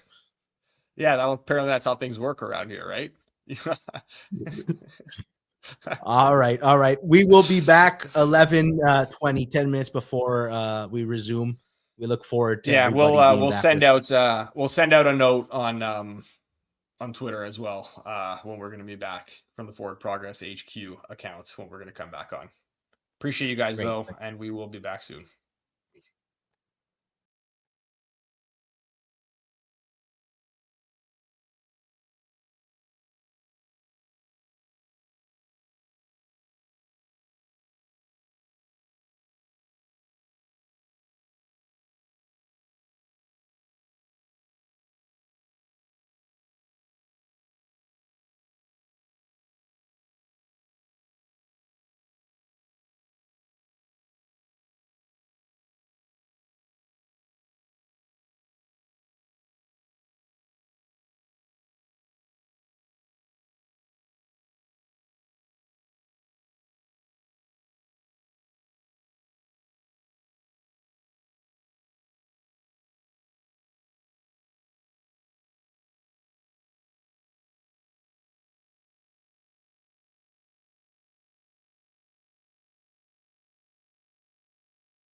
All right. Hey, there we are. We're back. Welcome Like back. What did you do in your break? Were you scarfing down cuts like the Cowboys in the locker room, apparently, according to Rob? No cold cuts, but had quite the adventure. I had my wife bought these fresh Ontario peaches, a nice basket of them. So I had a couple peaches. It wasn't quite enough, so I downed a bowl of Cheerios, and then I lay down on the couch to watch a little bit of that. You did that Cheerios too? Yeah, you got not Cheerios, but cereal. That's the only thing that was gonna hit at that moment. And then I laid down on the couch. I'm like, I'm not watching Chris Collinsworth for an hour. So I put on newest episode of the Habs documentary on Crave and laid back, and I was like, oh, I'm gonna fall asleep if I do this. So I sat back up and I took my dog for a walk, and I was like, all right, I gotta like stay active here. I'm gonna be done. So you weren't sweating the tennis like me. No, I wasn't. I got up and I moved around. I got nothing on this match. And Sabalenka is going to beat either of these anyways. So you got your Sabalenka home, your live bet. Yes. What price did you get her on after she dropped the first set? I'd have to double check. I don't want to throw out a number here don't make it up. Make it up. Yeah. Okay. So what was this I heard about Cowboys players eating cold cuts and Uncrustables? Yes. What's Rob talking about here? I guess they actually show that. I don't know where Rob got it. Maybe he heard it from a beat writer. I actually wonder, because that's quite the delay and they're probably all amped up. I wonder if that's a custom. Do they have food ready in case of stuff like this? I'm assuming because they have that. Yeah, I would halftime stuff. I know for hockey, like when you get those playoff overtimes that go like 3, 4, 5 overtimes, they got stuff ready to go for these guys to fuel up. There's that legendary Louis Domingue, the goal for the oh my God, I keep saying Steelers, Penguins, who was eating spicy pork, just a Tupperware of like spicy pork and rice in his thing before their last overtime. It was incredible. Who's the quarterback? So yeah, was it quarterback who had the hot dog on the sideline? There's been a couple guys who have had hot dogs on the sideline. Was that Baker? That was Baker, I'm pretty sure. Yeah, it was somebody. I'm pretty sure it was Baker with the hot dog. All right, we're back here. No Geoff. I think Jeff's tapped out for the night, but Hitman is still coming for the fourth quarter. I spoke to him, and he is still good to go. Yeah, he's still got probably 80 bets that he's sweating, and he's going to come. Probably more because he had about the last hour to just fire off a bunch of lives. Did you? I fired again on. I fired on Eagles -6.5. Yeah, I'm on Eagles -6.5. Yeah. I did it while we were on stream, and then I added more because I saw a slightly better price somewhere too. So I was like, I might just get the juice was reasonable during that break. Yeah, Phil Kessel was a hot dog guy. Yeah, Phil Kessel loved his hot dogs. Didn't Kyrie Irving, when he was fasting for Ramadan, didn't they, as soon as the sun went down, they got him to get to have some food on the sidelines? I think it was like snacks just to get some nutrients because he'd been fasting for most of the day, and it was playoff basketball. The weird things I remember. Yeah, I don't watch any of that. Something obscure happens, and I'm like, it's so different. I'm like, I will hold that into my memory for a long time. So I'm curious. So if we weren't doing the stream, and this game went into the delay, are you? I mean, it's game 1 of the season. I'm staying up. I'm staying up for the whole thing regardless. But if this was like Monday Night Football, like Browns, Steelers, week 12, both teams are like a little under 5. I'm out. I'm done. I'm toast. There's no chance. I don't tap out. I watch every I watch every primetime game to the end with delays or not. I never tap out. Fair enough. I applaud that. We only get 262 of these, and you're taking them for granted. I love the ugliest of the ugly games. Now, sometimes when the game gets out of control, maybe like I switch it to the iPad and have something on the main screen. Make sure we're all synced up. Are you at 14, 13, 12? 7-6. Now they just snapped it. So you are faster. I can pause it for you though. if after the snap, we'll coordinate again for everybody as well. You know what's actually great that we they just showed that Dak actually spat back. I did not. Wow. Oof, that would have been a tough. That would have been a void on all That's props. going to be talk radio fodder. So I'm at 28, 27, 26, 25. So what I'm going to do is I'm going to pause it as soon as they snap, and then you tell me when you have the snap, and I'll play it. Got it.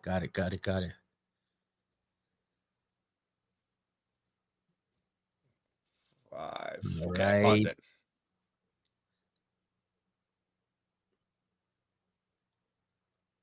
Snap. All right. Ooh, Jalen Hurts in trouble. Finally got a pass rush going. Okay, let's see how well we did that here. Let's see, play clock. 36, 34. 35, 34. Oh, no, George. I'm a second ahead of you now? Oh, no, yeah. I think there was a delay in you pressing the play button. That's what happened. Don't put it on me. Yeah, I'm sure it was.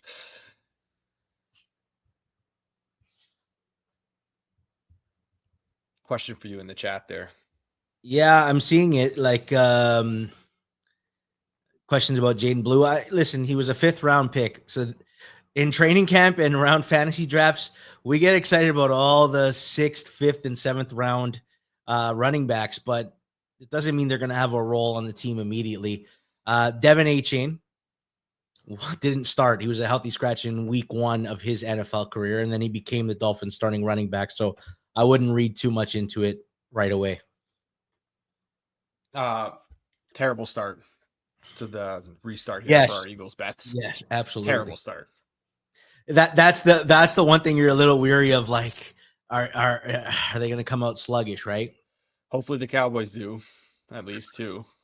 Also, you know what I realized over that? I was just going through the box score. Not a single passing yard for Dak on that drive where they got down inside the 10. Fantastic. What's his number at right now? Still 127 where he went into the half. So he has not had a passing yard in the second half yet. He's obviously about to get some right now, but so we got Javonte home. Dak is on pacing under, or pacing. It's still, of course, still game script ish. Yeah. Well, listen, it's only a 4-point game. It doesn't mean that we still won't see a heavy dose of run here. What's the Eagles receiver, like Devontae Smith stuff, like cooked. They've decided they have no receivers today. Yeah. AJ Brown's not getting targets. It's kind of wild. I was looking through it. I'm playing Devontae Smith and I'm starting him in tonight in 3 leagues. That's tough. Yeah, big time. Oh, I had to change my channel because you want to resync? We're gonna have to resync. I'm at 14, 13, 12. I'm on the play clock. 11, 10. Yeah. We'll have to do it next play because my play just happened. I also got to get my camera focused again. There we go. They've just been feeding Ferguson underneath. Yeah. All right. I'm gonna do the same thing here. I'm just gonna pause the play clock at 20 and then tell me when you're at 20. Okay. I'm at 26, 25, 24, 23, 22, 21, 20. Okay. We won't have this syncing problem in the future. We'll be in our watch-along studios. I swear they look nice. We just didn't have one where there was one component missing that we couldn't go live. But Rob and Jason, when they do the Monday Night Football watch-along, they will be live in that studio for the first time. I mean, the sync-ups are good anyways for the chat to be able to sync up with us if they want to. I wonder if the Cowboys said, why did we go away from CeeDee Lamb? It looks like they're targeting him early, and it looks like it's intentional. Yeah. Alex, I don't know if I'm tired and my eyes have keeled over. Oh my God, man. Or if you are fuzzy. I don't know why it's doing this. I need a producer, an actual producer to tell me how to I'm doing my best here, man. Alex, what do you think? You think Dallas is going to win tonight? Are you starting to get the sense with the delay? Yeah, I mean, I'm starting to get the sense that there's no chance the Eagles are covering that number. If they win, it's gonna be by a field goal or something. I'm trying to like get close to get it to focus. This is great. Riveting stuff here. Riveting. I can't do this fucking camera, man. I don't understand what the issue is. I never have this problem with it. There is no chance Pizzola went to sleep. There's no way he's going to miss this game. I wonder what his true rooting interest is. He said he's got 30% of his survivor on Philly.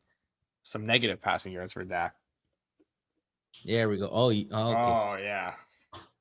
Chosen. I got the hack, man. Chosen with the assist. I right here. could have used my finger too. Finger probably would have been a little easier.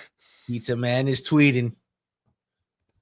He promised us he'd come back in the last 5 minutes if it's a 1-score game. Yeah, that was pre-delay though, so we'll see. Yeah.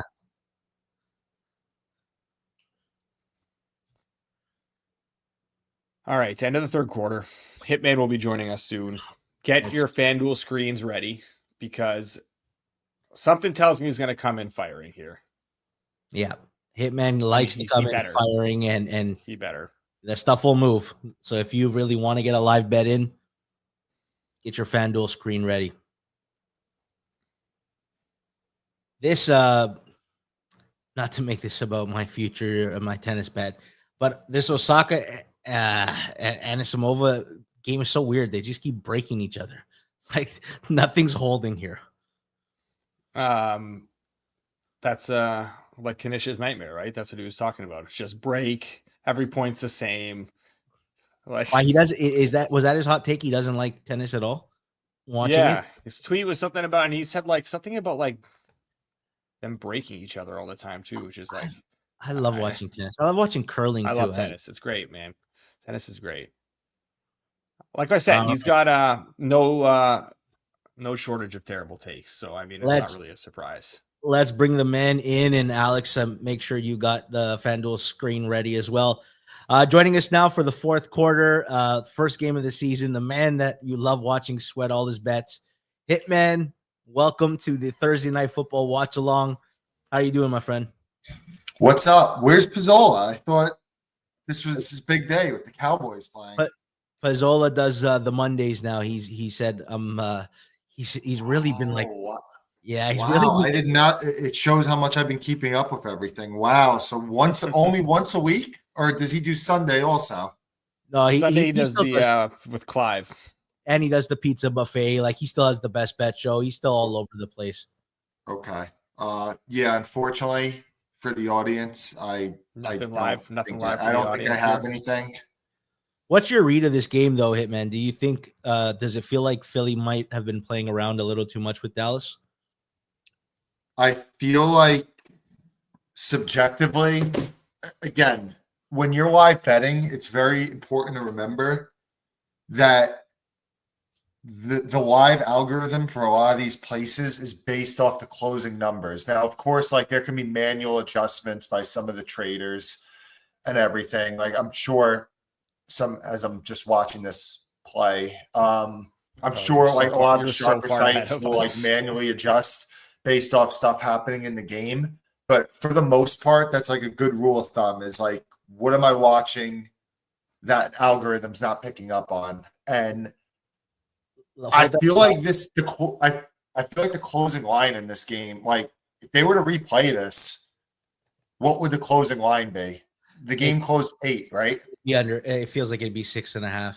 Like it feels like 6.5, 7. Like that Dak looks really good. Yeah. And it was a little bit of a question mark coming into the year. Hey, man, I want to sync us up so that we can all, like with the audience, get everybody up. Why don't you pause? We'll pick a time in the time clock and we'll get you to pause, okay? Yeah. Hitman doesn't pause because then he can't live bet properly. Yeah, I don't do much live betting during the fourth quarters. Okay. Which, I'll do a little bit of stuff that I'll try to give everybody a sweat if I can. But what's your biggest sweats right now? What are you sweating the most now for this fourth quarter? I have a live bet on AJ Brown over like 30.5.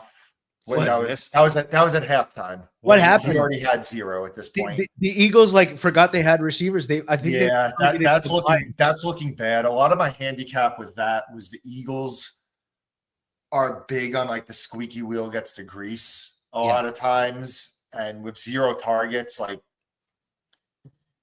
it's just knowing how these teams are, and like I thought that they'd come out and maybe look to get them started early in the half. Obviously, I was wrong.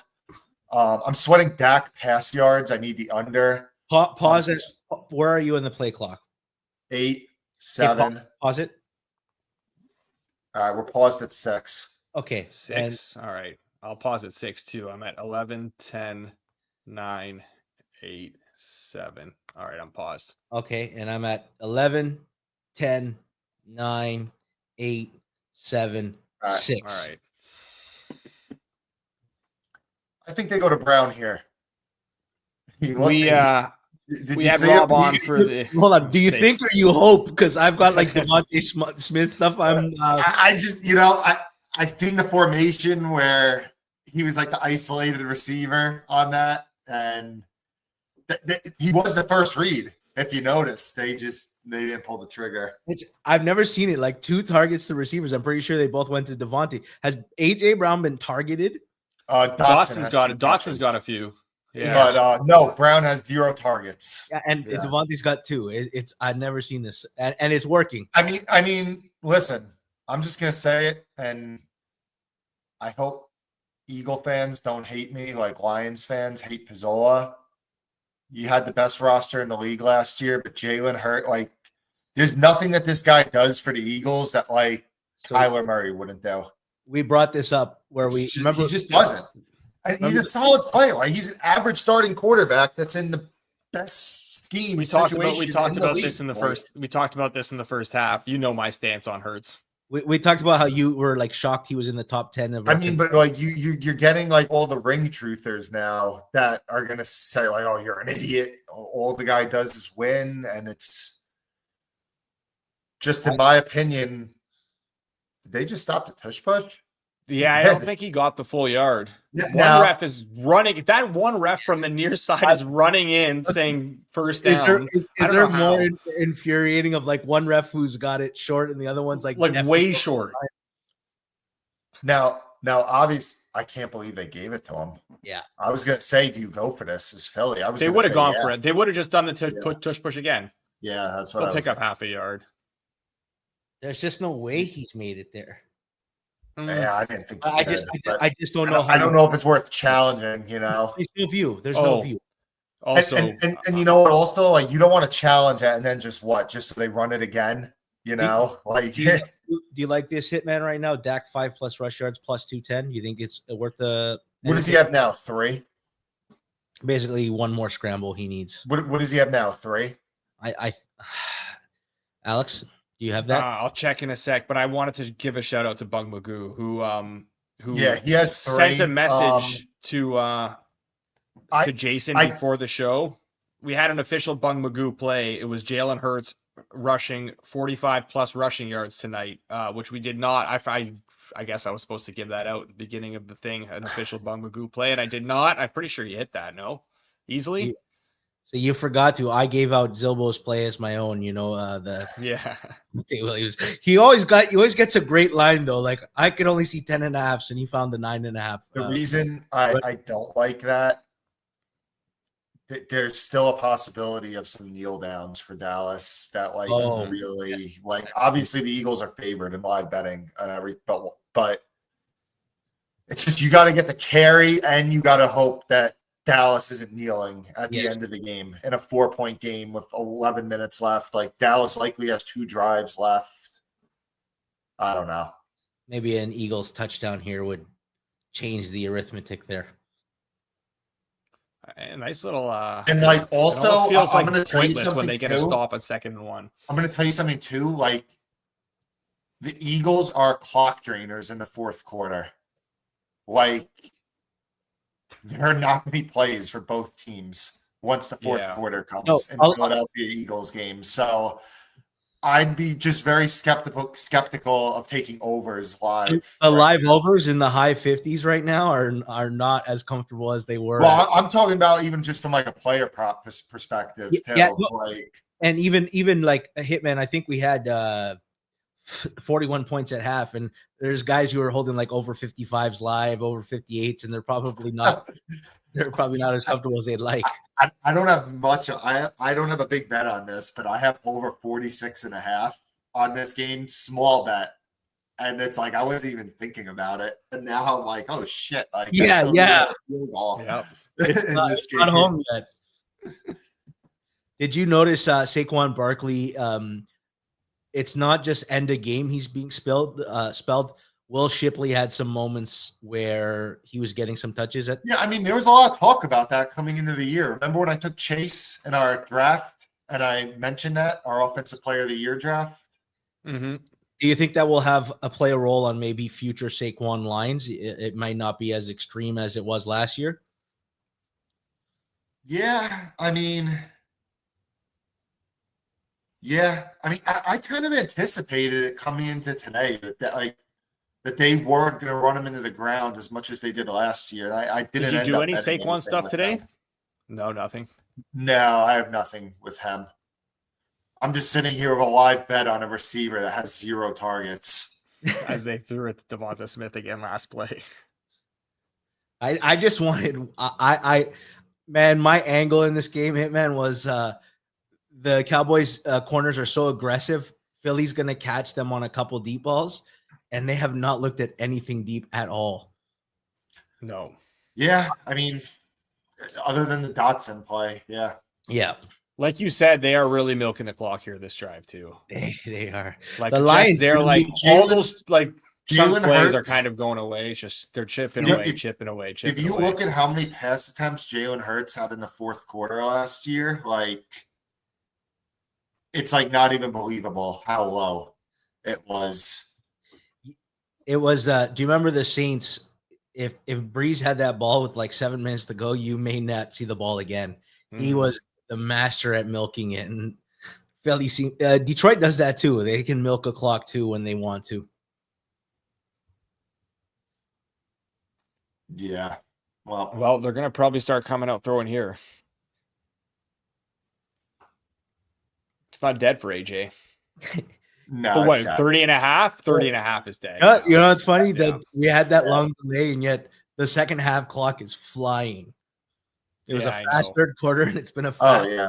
We're halfway done. Like, and it feels like you just got here.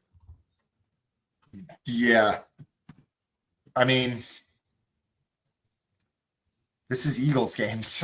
It's a lot like to be good at live betting, and it's a lot of just knowing how these teams play. You know, like you can just pick up on stuff that the algorithms a lot of times can't pick up on, and they're pricing it as a straight derivative of full game stuff based on time left, right? Yeah, pretty much, exactly, perfect. Yeah.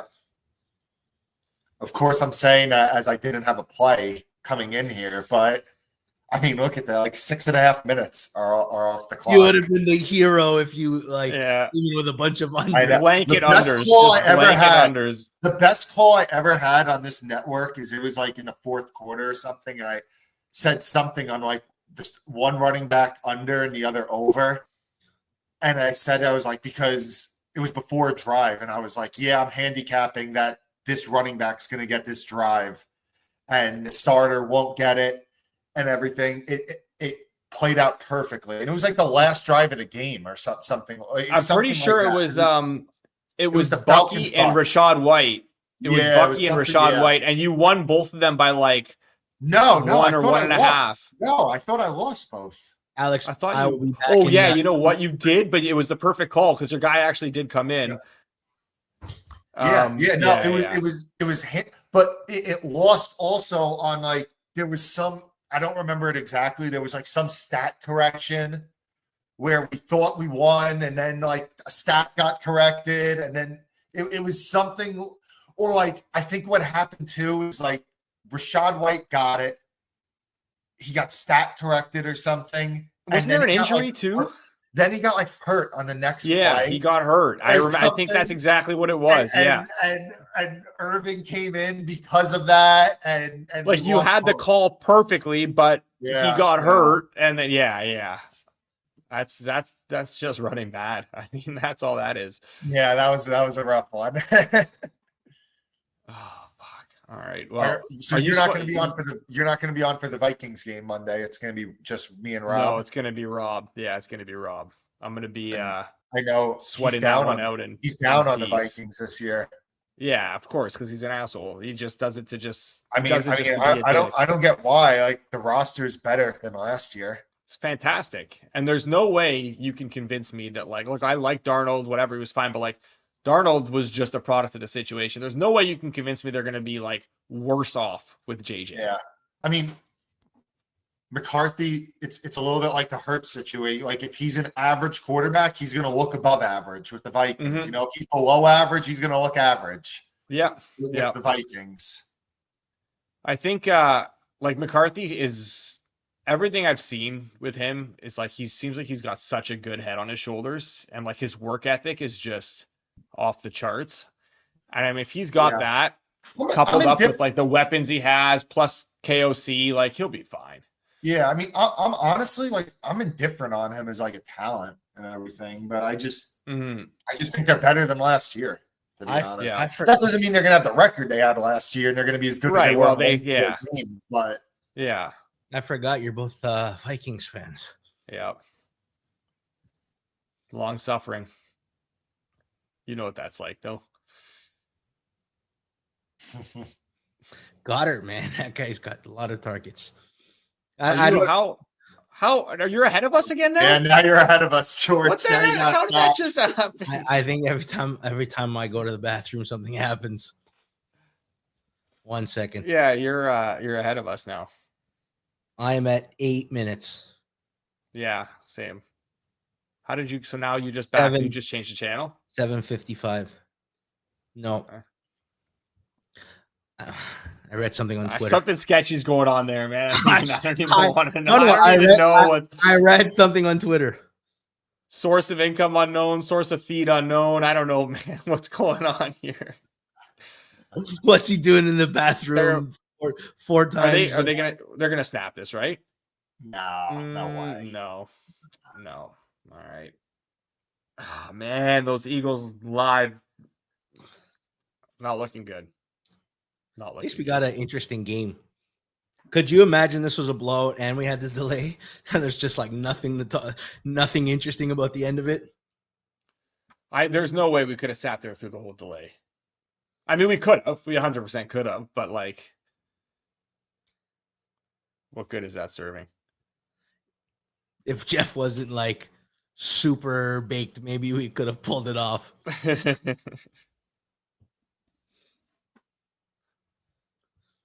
Hey man, what's your Sunday look like? When is it like as soon as you wake up, it's like full NFL mood and your whole mind? It's 8. It's my desk from 8 a.m. to 1 a.m. Like maybe I'll try to watch the Sunday night game on the couch, just to unplug it and rest. Because you're not be like I moved. I'm not in my office, but yeah, it's nonstop. It's like a 15-hour day. You got a standing desk there, no? You're standing? Yeah. So I'm sitting right now, but okay. It's mechanical. So, yeah. Okay. Stand like I switch it up. Just whatever mood. You got it. You got it. Whatever mood. So yeah, I have one of those walking pads here too. Oh, so yeah, look at you. I could have this like the screen open and everything and walk a little bit, get some exercise. So it's a nice little setup. You're not big on like wall stuff though, eh? You're like locked in. What do you mean, like my background? Yeah, some people like in their work office they want like inspirational stuff on to really make the environment. You're really going for that boiler room grind element. I got a lot of shit in the office. Like all around here. Is it on the desks and stuff? No, like surrounding me. I was a big autograph collector when I was a kid. So when I was like a teenager, I would go to like a lot of like autograph conventions and meet like pro athletes and everything, and get like I had a mini helmet collection signed by a lot of football players and stuff. So like I have the memorabilia all around, a lot of signed jerseys, bunch of stuff like that, some golf stuff. I got my hole-in-one plaque, which I touch the ball before I go to sleep every night. You know, when did you hit your hole-in-one? Last March in Turks and documented? Caicos. Yeah, there was. It was. You had a witness? Yeah, you know what? It's funny. I probably play like 20% of rounds by myself, but no, that round was a family vacation. So I was with my father-in-law, my wife, and her cousin. So it was documented. Do you think there's people out there that lie about getting a hole-in-one? Like, I'm sure it's happened, but it's just the most pathetic. What purpose would that serve? Oh, Like, how would that make you feel good? I got a question for you. You know how Trump says he's won all his tour championships, and I mean, a super record holder. Do you believe that? Listen, so I play a lot of golf, I played a lot of golf at some of Trump's courses. And everybody I've talked to there, like caddies and everything, it's just known that he's the biggest golf cheater of all time. So, I mean, I'm friends with a member at Bedminster, which is where that's like his baby, his club that he plays. He has a house there, and my buddy is he's my father-in-law. He's a family friend of my wife. He's 65. He's an avid golfer, and he just played in the senior championship, the same one as Trump. He finished second. Yeah. He shot 75. And I even say to him, I'm like, don't you feel bad that like you had no chance to win? Like you're not allowed to win. Yeah. And he words it like, he's like, well, does he give himself some putts? Yeah, I guess so. Probably. I don't know. He won't take the shot because I guess he doesn't want to lose his membership. But isn't this when like Putin puts on like a exhibition hockey display and he bangs 7 goals? Because I mean, there's not a goalie in the world who wants to stop the thing about Trump's golf game is he's actually good. Like he's like an 82-year-old that's probably like a legit 9 handicap or something. Yeah. Like I hope I'm a 9 handicap at that age, but it's just when you're going out saying you shot 68 in your club championship, you know, at 82 years old. Yeah. It's tough to believe. All right, George, where are you right now? 13 on the play clock. Okay. We're together now. We're synced. 3rd and 10. I'm really sweating Jalen Tolbert to not get another catch as well. Oh, you're under 1.5 catches there. Yeah. He's not on the field now, but I would prefer a stop. And it looks like they got crazy pressure. Was that you got the word that Kevontae Turpin started passing him in a lot of 3-down sets, 3 receiver set?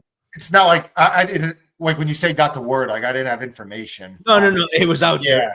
But I was just handicapping it. I thought that Turpin was going to be ahead of him, which has come to fruition. How much in this game? How much do you? And I've asked Adam Levitan this before. How much do you factor in like coach speak with what? Like, how do you know what's it's important?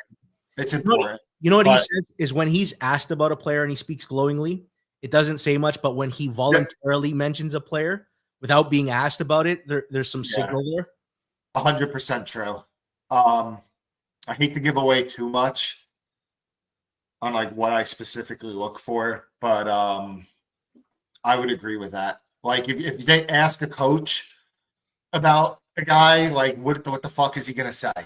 You know, like that's where you get the quote saying like, "Oh yeah, this guy's a great player. We'd love to get him the ball. We'd love to get everybody the ball." Like that, you know, that stuff's meaningless. Guys, like this Everybody who had Can't overs, believe it. even the original numbers, sweating Yep. right. And then That's Rob, who crazy. had like the world's greatest under, and he thought it was cooked. 41 points at half. He's like, he's back in the seat now. He's got a real. What shot was at- the highest you saw it get to? I saw 63.5 was the highest I saw it get, I think. Yeah, I saw in the 60s. I think the halftime number was dealing 62 and a half or 63 and a half because it was 41. Well, it was the second half number is 24.5, and there were how many points at half? 41, I believe. So Yeah, 3 points in it's the, like in the 60, that's second half. 65.5. So it was 65.5, yeah. This tennis game is insane. Naomi Osaka had to like save 3 break points and won the set.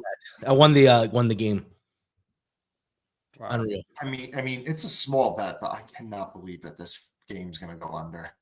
I cannot believe this shit. No, we need the Eagles We to need get a big play from the long, Eagles here. a long field goal drive. I mean, well, remember this. No player destroyed end of game situations like Saquon Barkley last year. Just breaking one with match. breaking- Yeah. Because Yeah.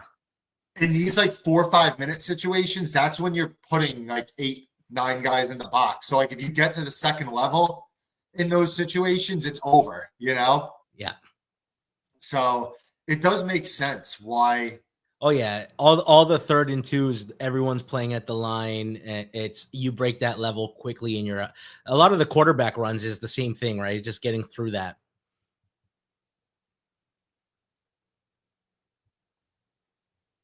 I'll take a Devontae Smith bomb for a touchdown. That's what I would love right now.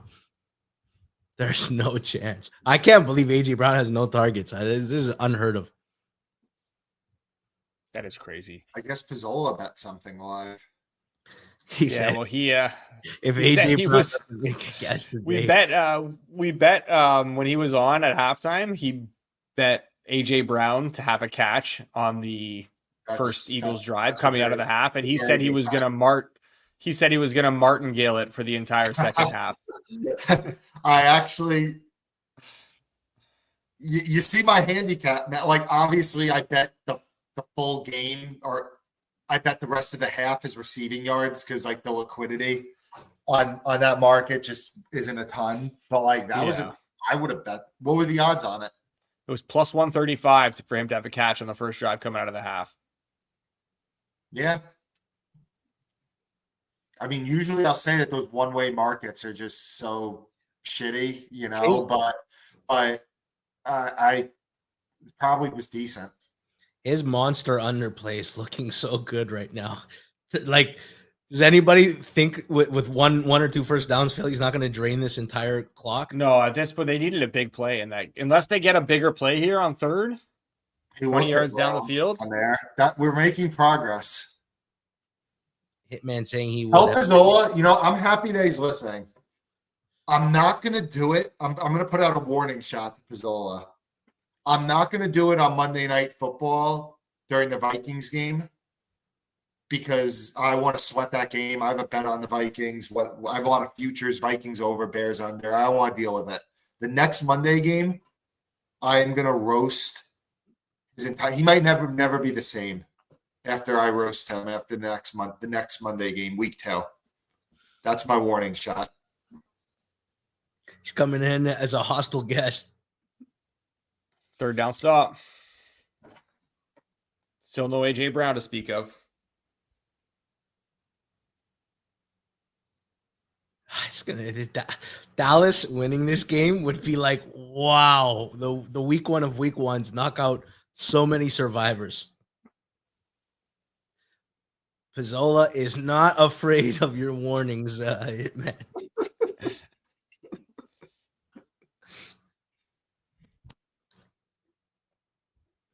Marcus Erickson, it's Pizzola that's getting roasted. There's some people in the chat that have Dallas money line. I'd actually like to hear what are you guys still sweating in the chat.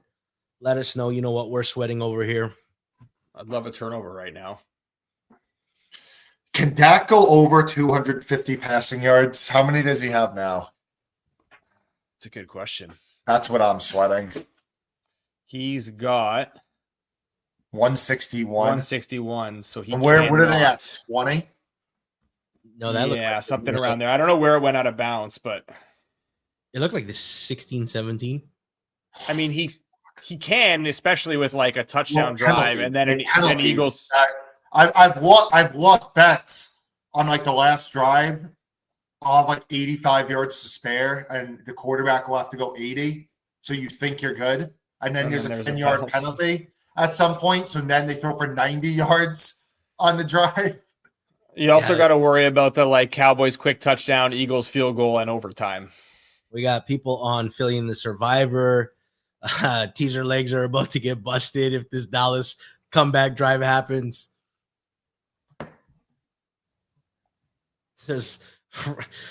I truly want to know what Rob's cheering for right now. The win, but it cost them his under bet, and he loses all his survivors, or does he want the Rob game? has no idea what he's cheering for right now. Hitman. So Rob's got a monster under, and he's got Philly and teasers, but Dallas could win with a touchdown. What do you think Rob actually is cheering for? So he wants the game to go. He wants the game to end. If the game ends, he hits under and survive. Yeah, he's under in the teaser. Well, let it be known right now. Rob is actively. I didn't tease Philly. I teased Detroit, Atlanta, Raiders, and Seattle this week. So I hope Rob loses his teaser, as long as it doesn't result in Dak. No, not his teaser. Survivor. He's like 30% of his entries in Survivor. Then I really hope he loses, because then Fezzik is going to shove it in his face every year. The whole take about like waiting to do Survivor. Yeah. So yeah, I hope Rob loses. Oh, I just saw the clip, by the way. Dak spit first. Yeah, but it was weird. Like it was. Was it legit? It wasn't even a retaliatory spit. He spit first. No, he spit on the ground. Though. But like right at the direction of Jalen Carter. Like it was like, and he like looked right at him. Yeah. Oh my God, this guy can go 82 yards. I need like a defensive pass interference. Well, there's been a lot of those tonight. Like they're live. Like I'm scared that Dallas is going to drive this down the field. Like I kind of want to see it. Yes, I'm all for maximum chaos. The Eagles' defenses look like shit. Oh, I don't know. What are you seeing, Alex? You're ahead of us now. Yeah, I don't know how I got ahead of you guys now. Yeah. You accuse me of getting ahead, but this always happens. You get ahead somehow. Because you said you were ahead, so I think I must have just gone back. I said, "All right." So I'm gonna pause at the play. There was almost a sack, fumble, then it was almost a pick. We really needed that pick for those Eagles, although they probably would have just fucking. Okay, I'm gonna pause it at. Mark in the chat. Mark, I'm not teasing at greater than 120. I paused it at 10. So tell me when you guys are at 10. All right, hold up. 14, 13, 12, 11, 10. Okay. All right. Don't throw it to Jalen Tolbert. I just realized that this guy's in the game. That's Pickens, eh? I swear, if Jalen Tolbert catches a fucking pass. Because it's funny, like, Turpin wasn't in at the 2-minute drill in the first either half. for the end of the half. So Tolbert just must be like their 2-minute. Tolbert must be the guy in 2-minute drills over Turpin, which means I'm probably going to get fucked on some bullshit. It's probably going to be some 2-yard pass like it was earlier. Always looking deep. Holy shit. Oh my God. Oh my. Lamb's going out of the game right now too. Rob is cheering for Dallas. He says he's claiming. I think this is for public relations. Oh my God! How did he not catch that? Wow. And now he's coming out of the game. Did you think that was to Tolbert for a second there, Hitman, when he let it It go? was that direction, but Yeah. What a ball, too. yeah. I really need this game to end. Fuck. No, I thought it was a toll. I just see whenever he's throwing on that side. Everyone's inside of the field. Yeah, that's just what gets me nervous. Where are we at here on the field now? I think the 40. 40. I'm still like trying to find a way. Play out a scenario where we can get these Eagles -6.5 home. Or It'd have to be a 4th down turnover on downs, and then they're not able to run the clock out. They have to kick a field goal. They're not. They'd be idiots. They'd be idiots to punt. Yeah, they definitely would. They would have to go for it now. Yeah, they have to go for this. You can't give it back to. Maybe if it was another team, you can give it back to them, but you can't give it back to Philly, especially now. Yeah, they're going now. 4 yeah. Now it's like like get a playoff. You got to get a really playoff. Want to rush. Warning. You really want to get this in before the 2-minute warning. Yeah. But you don't want to snap it with two. Like if it gets to 2:04, you might as well just then there's no then whatever. Yeah. Yeah, but they're gonna snap at the worst time, which is right now. They're gonna let it go. All right. I'm stunned. I'm stunned how this game has turned out. That lightning delayed everything. Took the life out of this offenses. Yeah, it did. Lesson to be learned from that. I can't remember. I was trying to think of the last time there was a game like this in weather delay. I think Buffalo and Kansas City had a Sunday nighter classic with a delay. I remember the Baltimore San Fran Super Bowl, the blackout at the halftime show. Yep.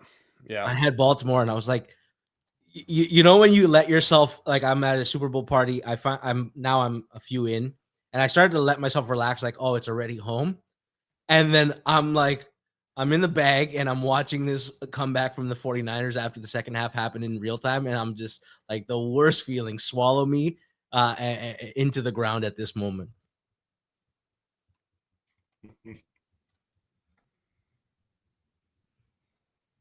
All right. That's got to be a stunner. This will go up there as one of the more stunning unders if it holds. Yeah. I like that because of the delay, they're like, all right, we're not going to really screw over the East Coast people. Very quick end of third quarter commercials, very quick 2-minute warning commercials. It's been good. They're like, let's get this game not played. In the game. That's what I like to say. All right, gotta stop. You're just tracking number one, eh? Oh. Dropped it again. Wow. I mean, tough catch, but that's CeeDee Lamb. Are we in field goal range if the Eagles get stopped with timeouts and have to kick this field goal? I don't think so. Not field. They probably have to get. Yeah. Why? If we get 8 yards? No, they're going to. Well, then they just go. They'd go for it. They'd go for it. What's the optimal? At the 45, we need 6 yards. Yeah. They wouldn't kick a field goal from the 45, I don't think. They wouldn't kick a 56-yarder? I don't think so. No, it wouldn't be a 56-yarder. It would be 45 would be. If they get to the 39, I'm saying if they get 6 yards. Oh, I mean, that was a tough catch. I mean, Lamb 6 yards would be optimal. Lamb knew he was going to get lit up, but. Oh, maybe we 6 need. yards would be optimal. We need someone to break. Oh no, you need a first down run. Barkley won't. I don't think Barkley will fall down. I think if it's on third down. Oh my God. God, please don't let Dallas get the ball back. I know I'm just going to lose stuff in garbage time if they do. Lamb's heading to the blue tent. And then that means Tolbert will be in. Oh my! I already know how this night ends. And we thought we weren't going to get a classic Hitman sweat to end the game. I already know how this night ends. I think Lamb's going into the blue tent there to save himself the embarrassment. He had a couple of them, right? Injury. Yeah. I'm hurt. That's why I dropped it. I mean, did he hit his head there? Is that what they're looking at? Maybe they forced him in because he didn't look like he wanted to go to the tent. Yeah, it looked like his head did hit the turf, like pretty hard on that.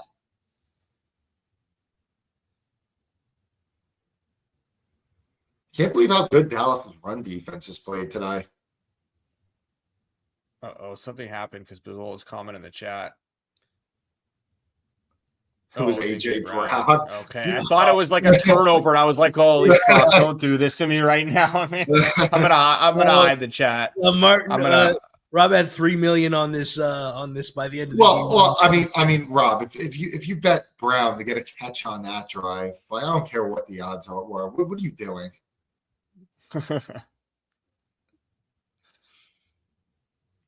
So what do we need here? Like a negative 3-yard run so we can maybe kick the field goal? What is it? It's going to be like, where do they mark them? Is it like 3rd and 2 probably? I'm going to say 3rd and 4. I'm going to say. He's at the 36-yard line, I believe. Probably, yeah, like 3rd and 3. So maybe a minus. Okay. I mean, this is 2 runs. This is 2 runs. Not unless he loses a yard or 2. Well, what if he loses a yard or 2 here? You know what? If it's 4th and 2, I think it's debatable. If it's 4th and 3, I think they're going to kick.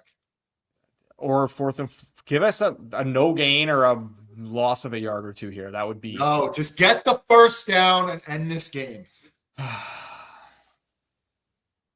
Oh my God. They're an empty. They're going to run Hurts. Yeah, that's the QB draw, right? 100%. 100%. Empty. And there's nobody in the middle of the field for the Cowboys? Yeah, he's gone. He's gone. He's got it. He got it. Yeah. How do you not have But that wasn't designed. It wasn't designed, but no, but it's a spread, and if nobody's in the middle of the field, it's always pull it down and run. Yeah. Well, wow, I feel bad for people who had the over. That's not whole. Yeah. Gonna be fun. Rob gets the under home. The 41 points at half, and he gets the under to stay under. I can't believe. And how many people kept smashing live bet overs and are just in the world of hurt right now? You know what? Matt Albert knew. Multiple live unders. Matt Albert knew, man. Is that what he is? Yeah, it's the changing of the guard. I was ripping on him here. We were laughing about it. Look at him. He's running good now. We can get another little fight here. What do you, Hitman? What do you think? Did you do okay in this game? The Tolbert under came in. I did pretty good on props. Live betting. I got a decent amount down on that Brown one, and that hurt. Yeah, if you hit your under in this game for the game, you don't get to complain for a week. No, I had the over. No, I mean for not you, the chat. For people who got unders in, you get no week 1 complaints. You hit the miracle under of the miracles today. It's funny. I was gonna come on here, and I was gonna start talking about like are all these totals too low for week 1. Because the preseason games were going over, and then this game was going to have 80 points or something, and then this game staying under. All the Philly survivors scrape by. Wow, what an ugly week 1 result. Hitman, and the East Coasters don't have to go to bed too late. That's not. No, that's not bad. That's not bad. 12:18 is way better than I thought. Honestly, I thought we were getting on at 12:45, 1 o'clock for sure. As my camera's checked out. My camera's done. Yeah, my camera's it's too late. We got lucky that this was an Eagles game because the clock just. Yeah.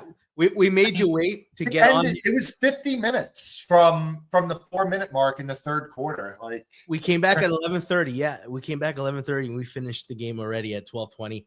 Hitman, thank you so much for joining us. Look forward to having you on in the 4th quarters this year. Perfect. Thank you guys. I'll talk to you guys soon. Perfect. Go Vikings. Go Vikings. All right. Well, and I guess thanks to all our fans and everybody who was commenting, participating, sticking around for the delay. We truly appreciate you. I was worried it was going to be Alex and I talking to each other with no comments, but you guys stuck around. Thanks to our sponsor, FanDuel. They'll be sponsoring us the entire year. Looking forward to it. In case you want something to watch tomorrow, Hammer Daily debuts noon with Jason Cooper on the Hammer YouTube channel. I'll be on there. Austin will be on there. Isaac Hitman will be back. You're going to get a little bit of us. I want to thank our guest, Rob. I want to thank our guest, Geoff. I want to thank our guest, Hitman. And Alex, I want to thank you. Thank you for co-piloting this adventure tonight. And First of many this year. First game down, and we got 261 more games to go, and I'm looking forward to every single one of them. To everybody out there, have a good night.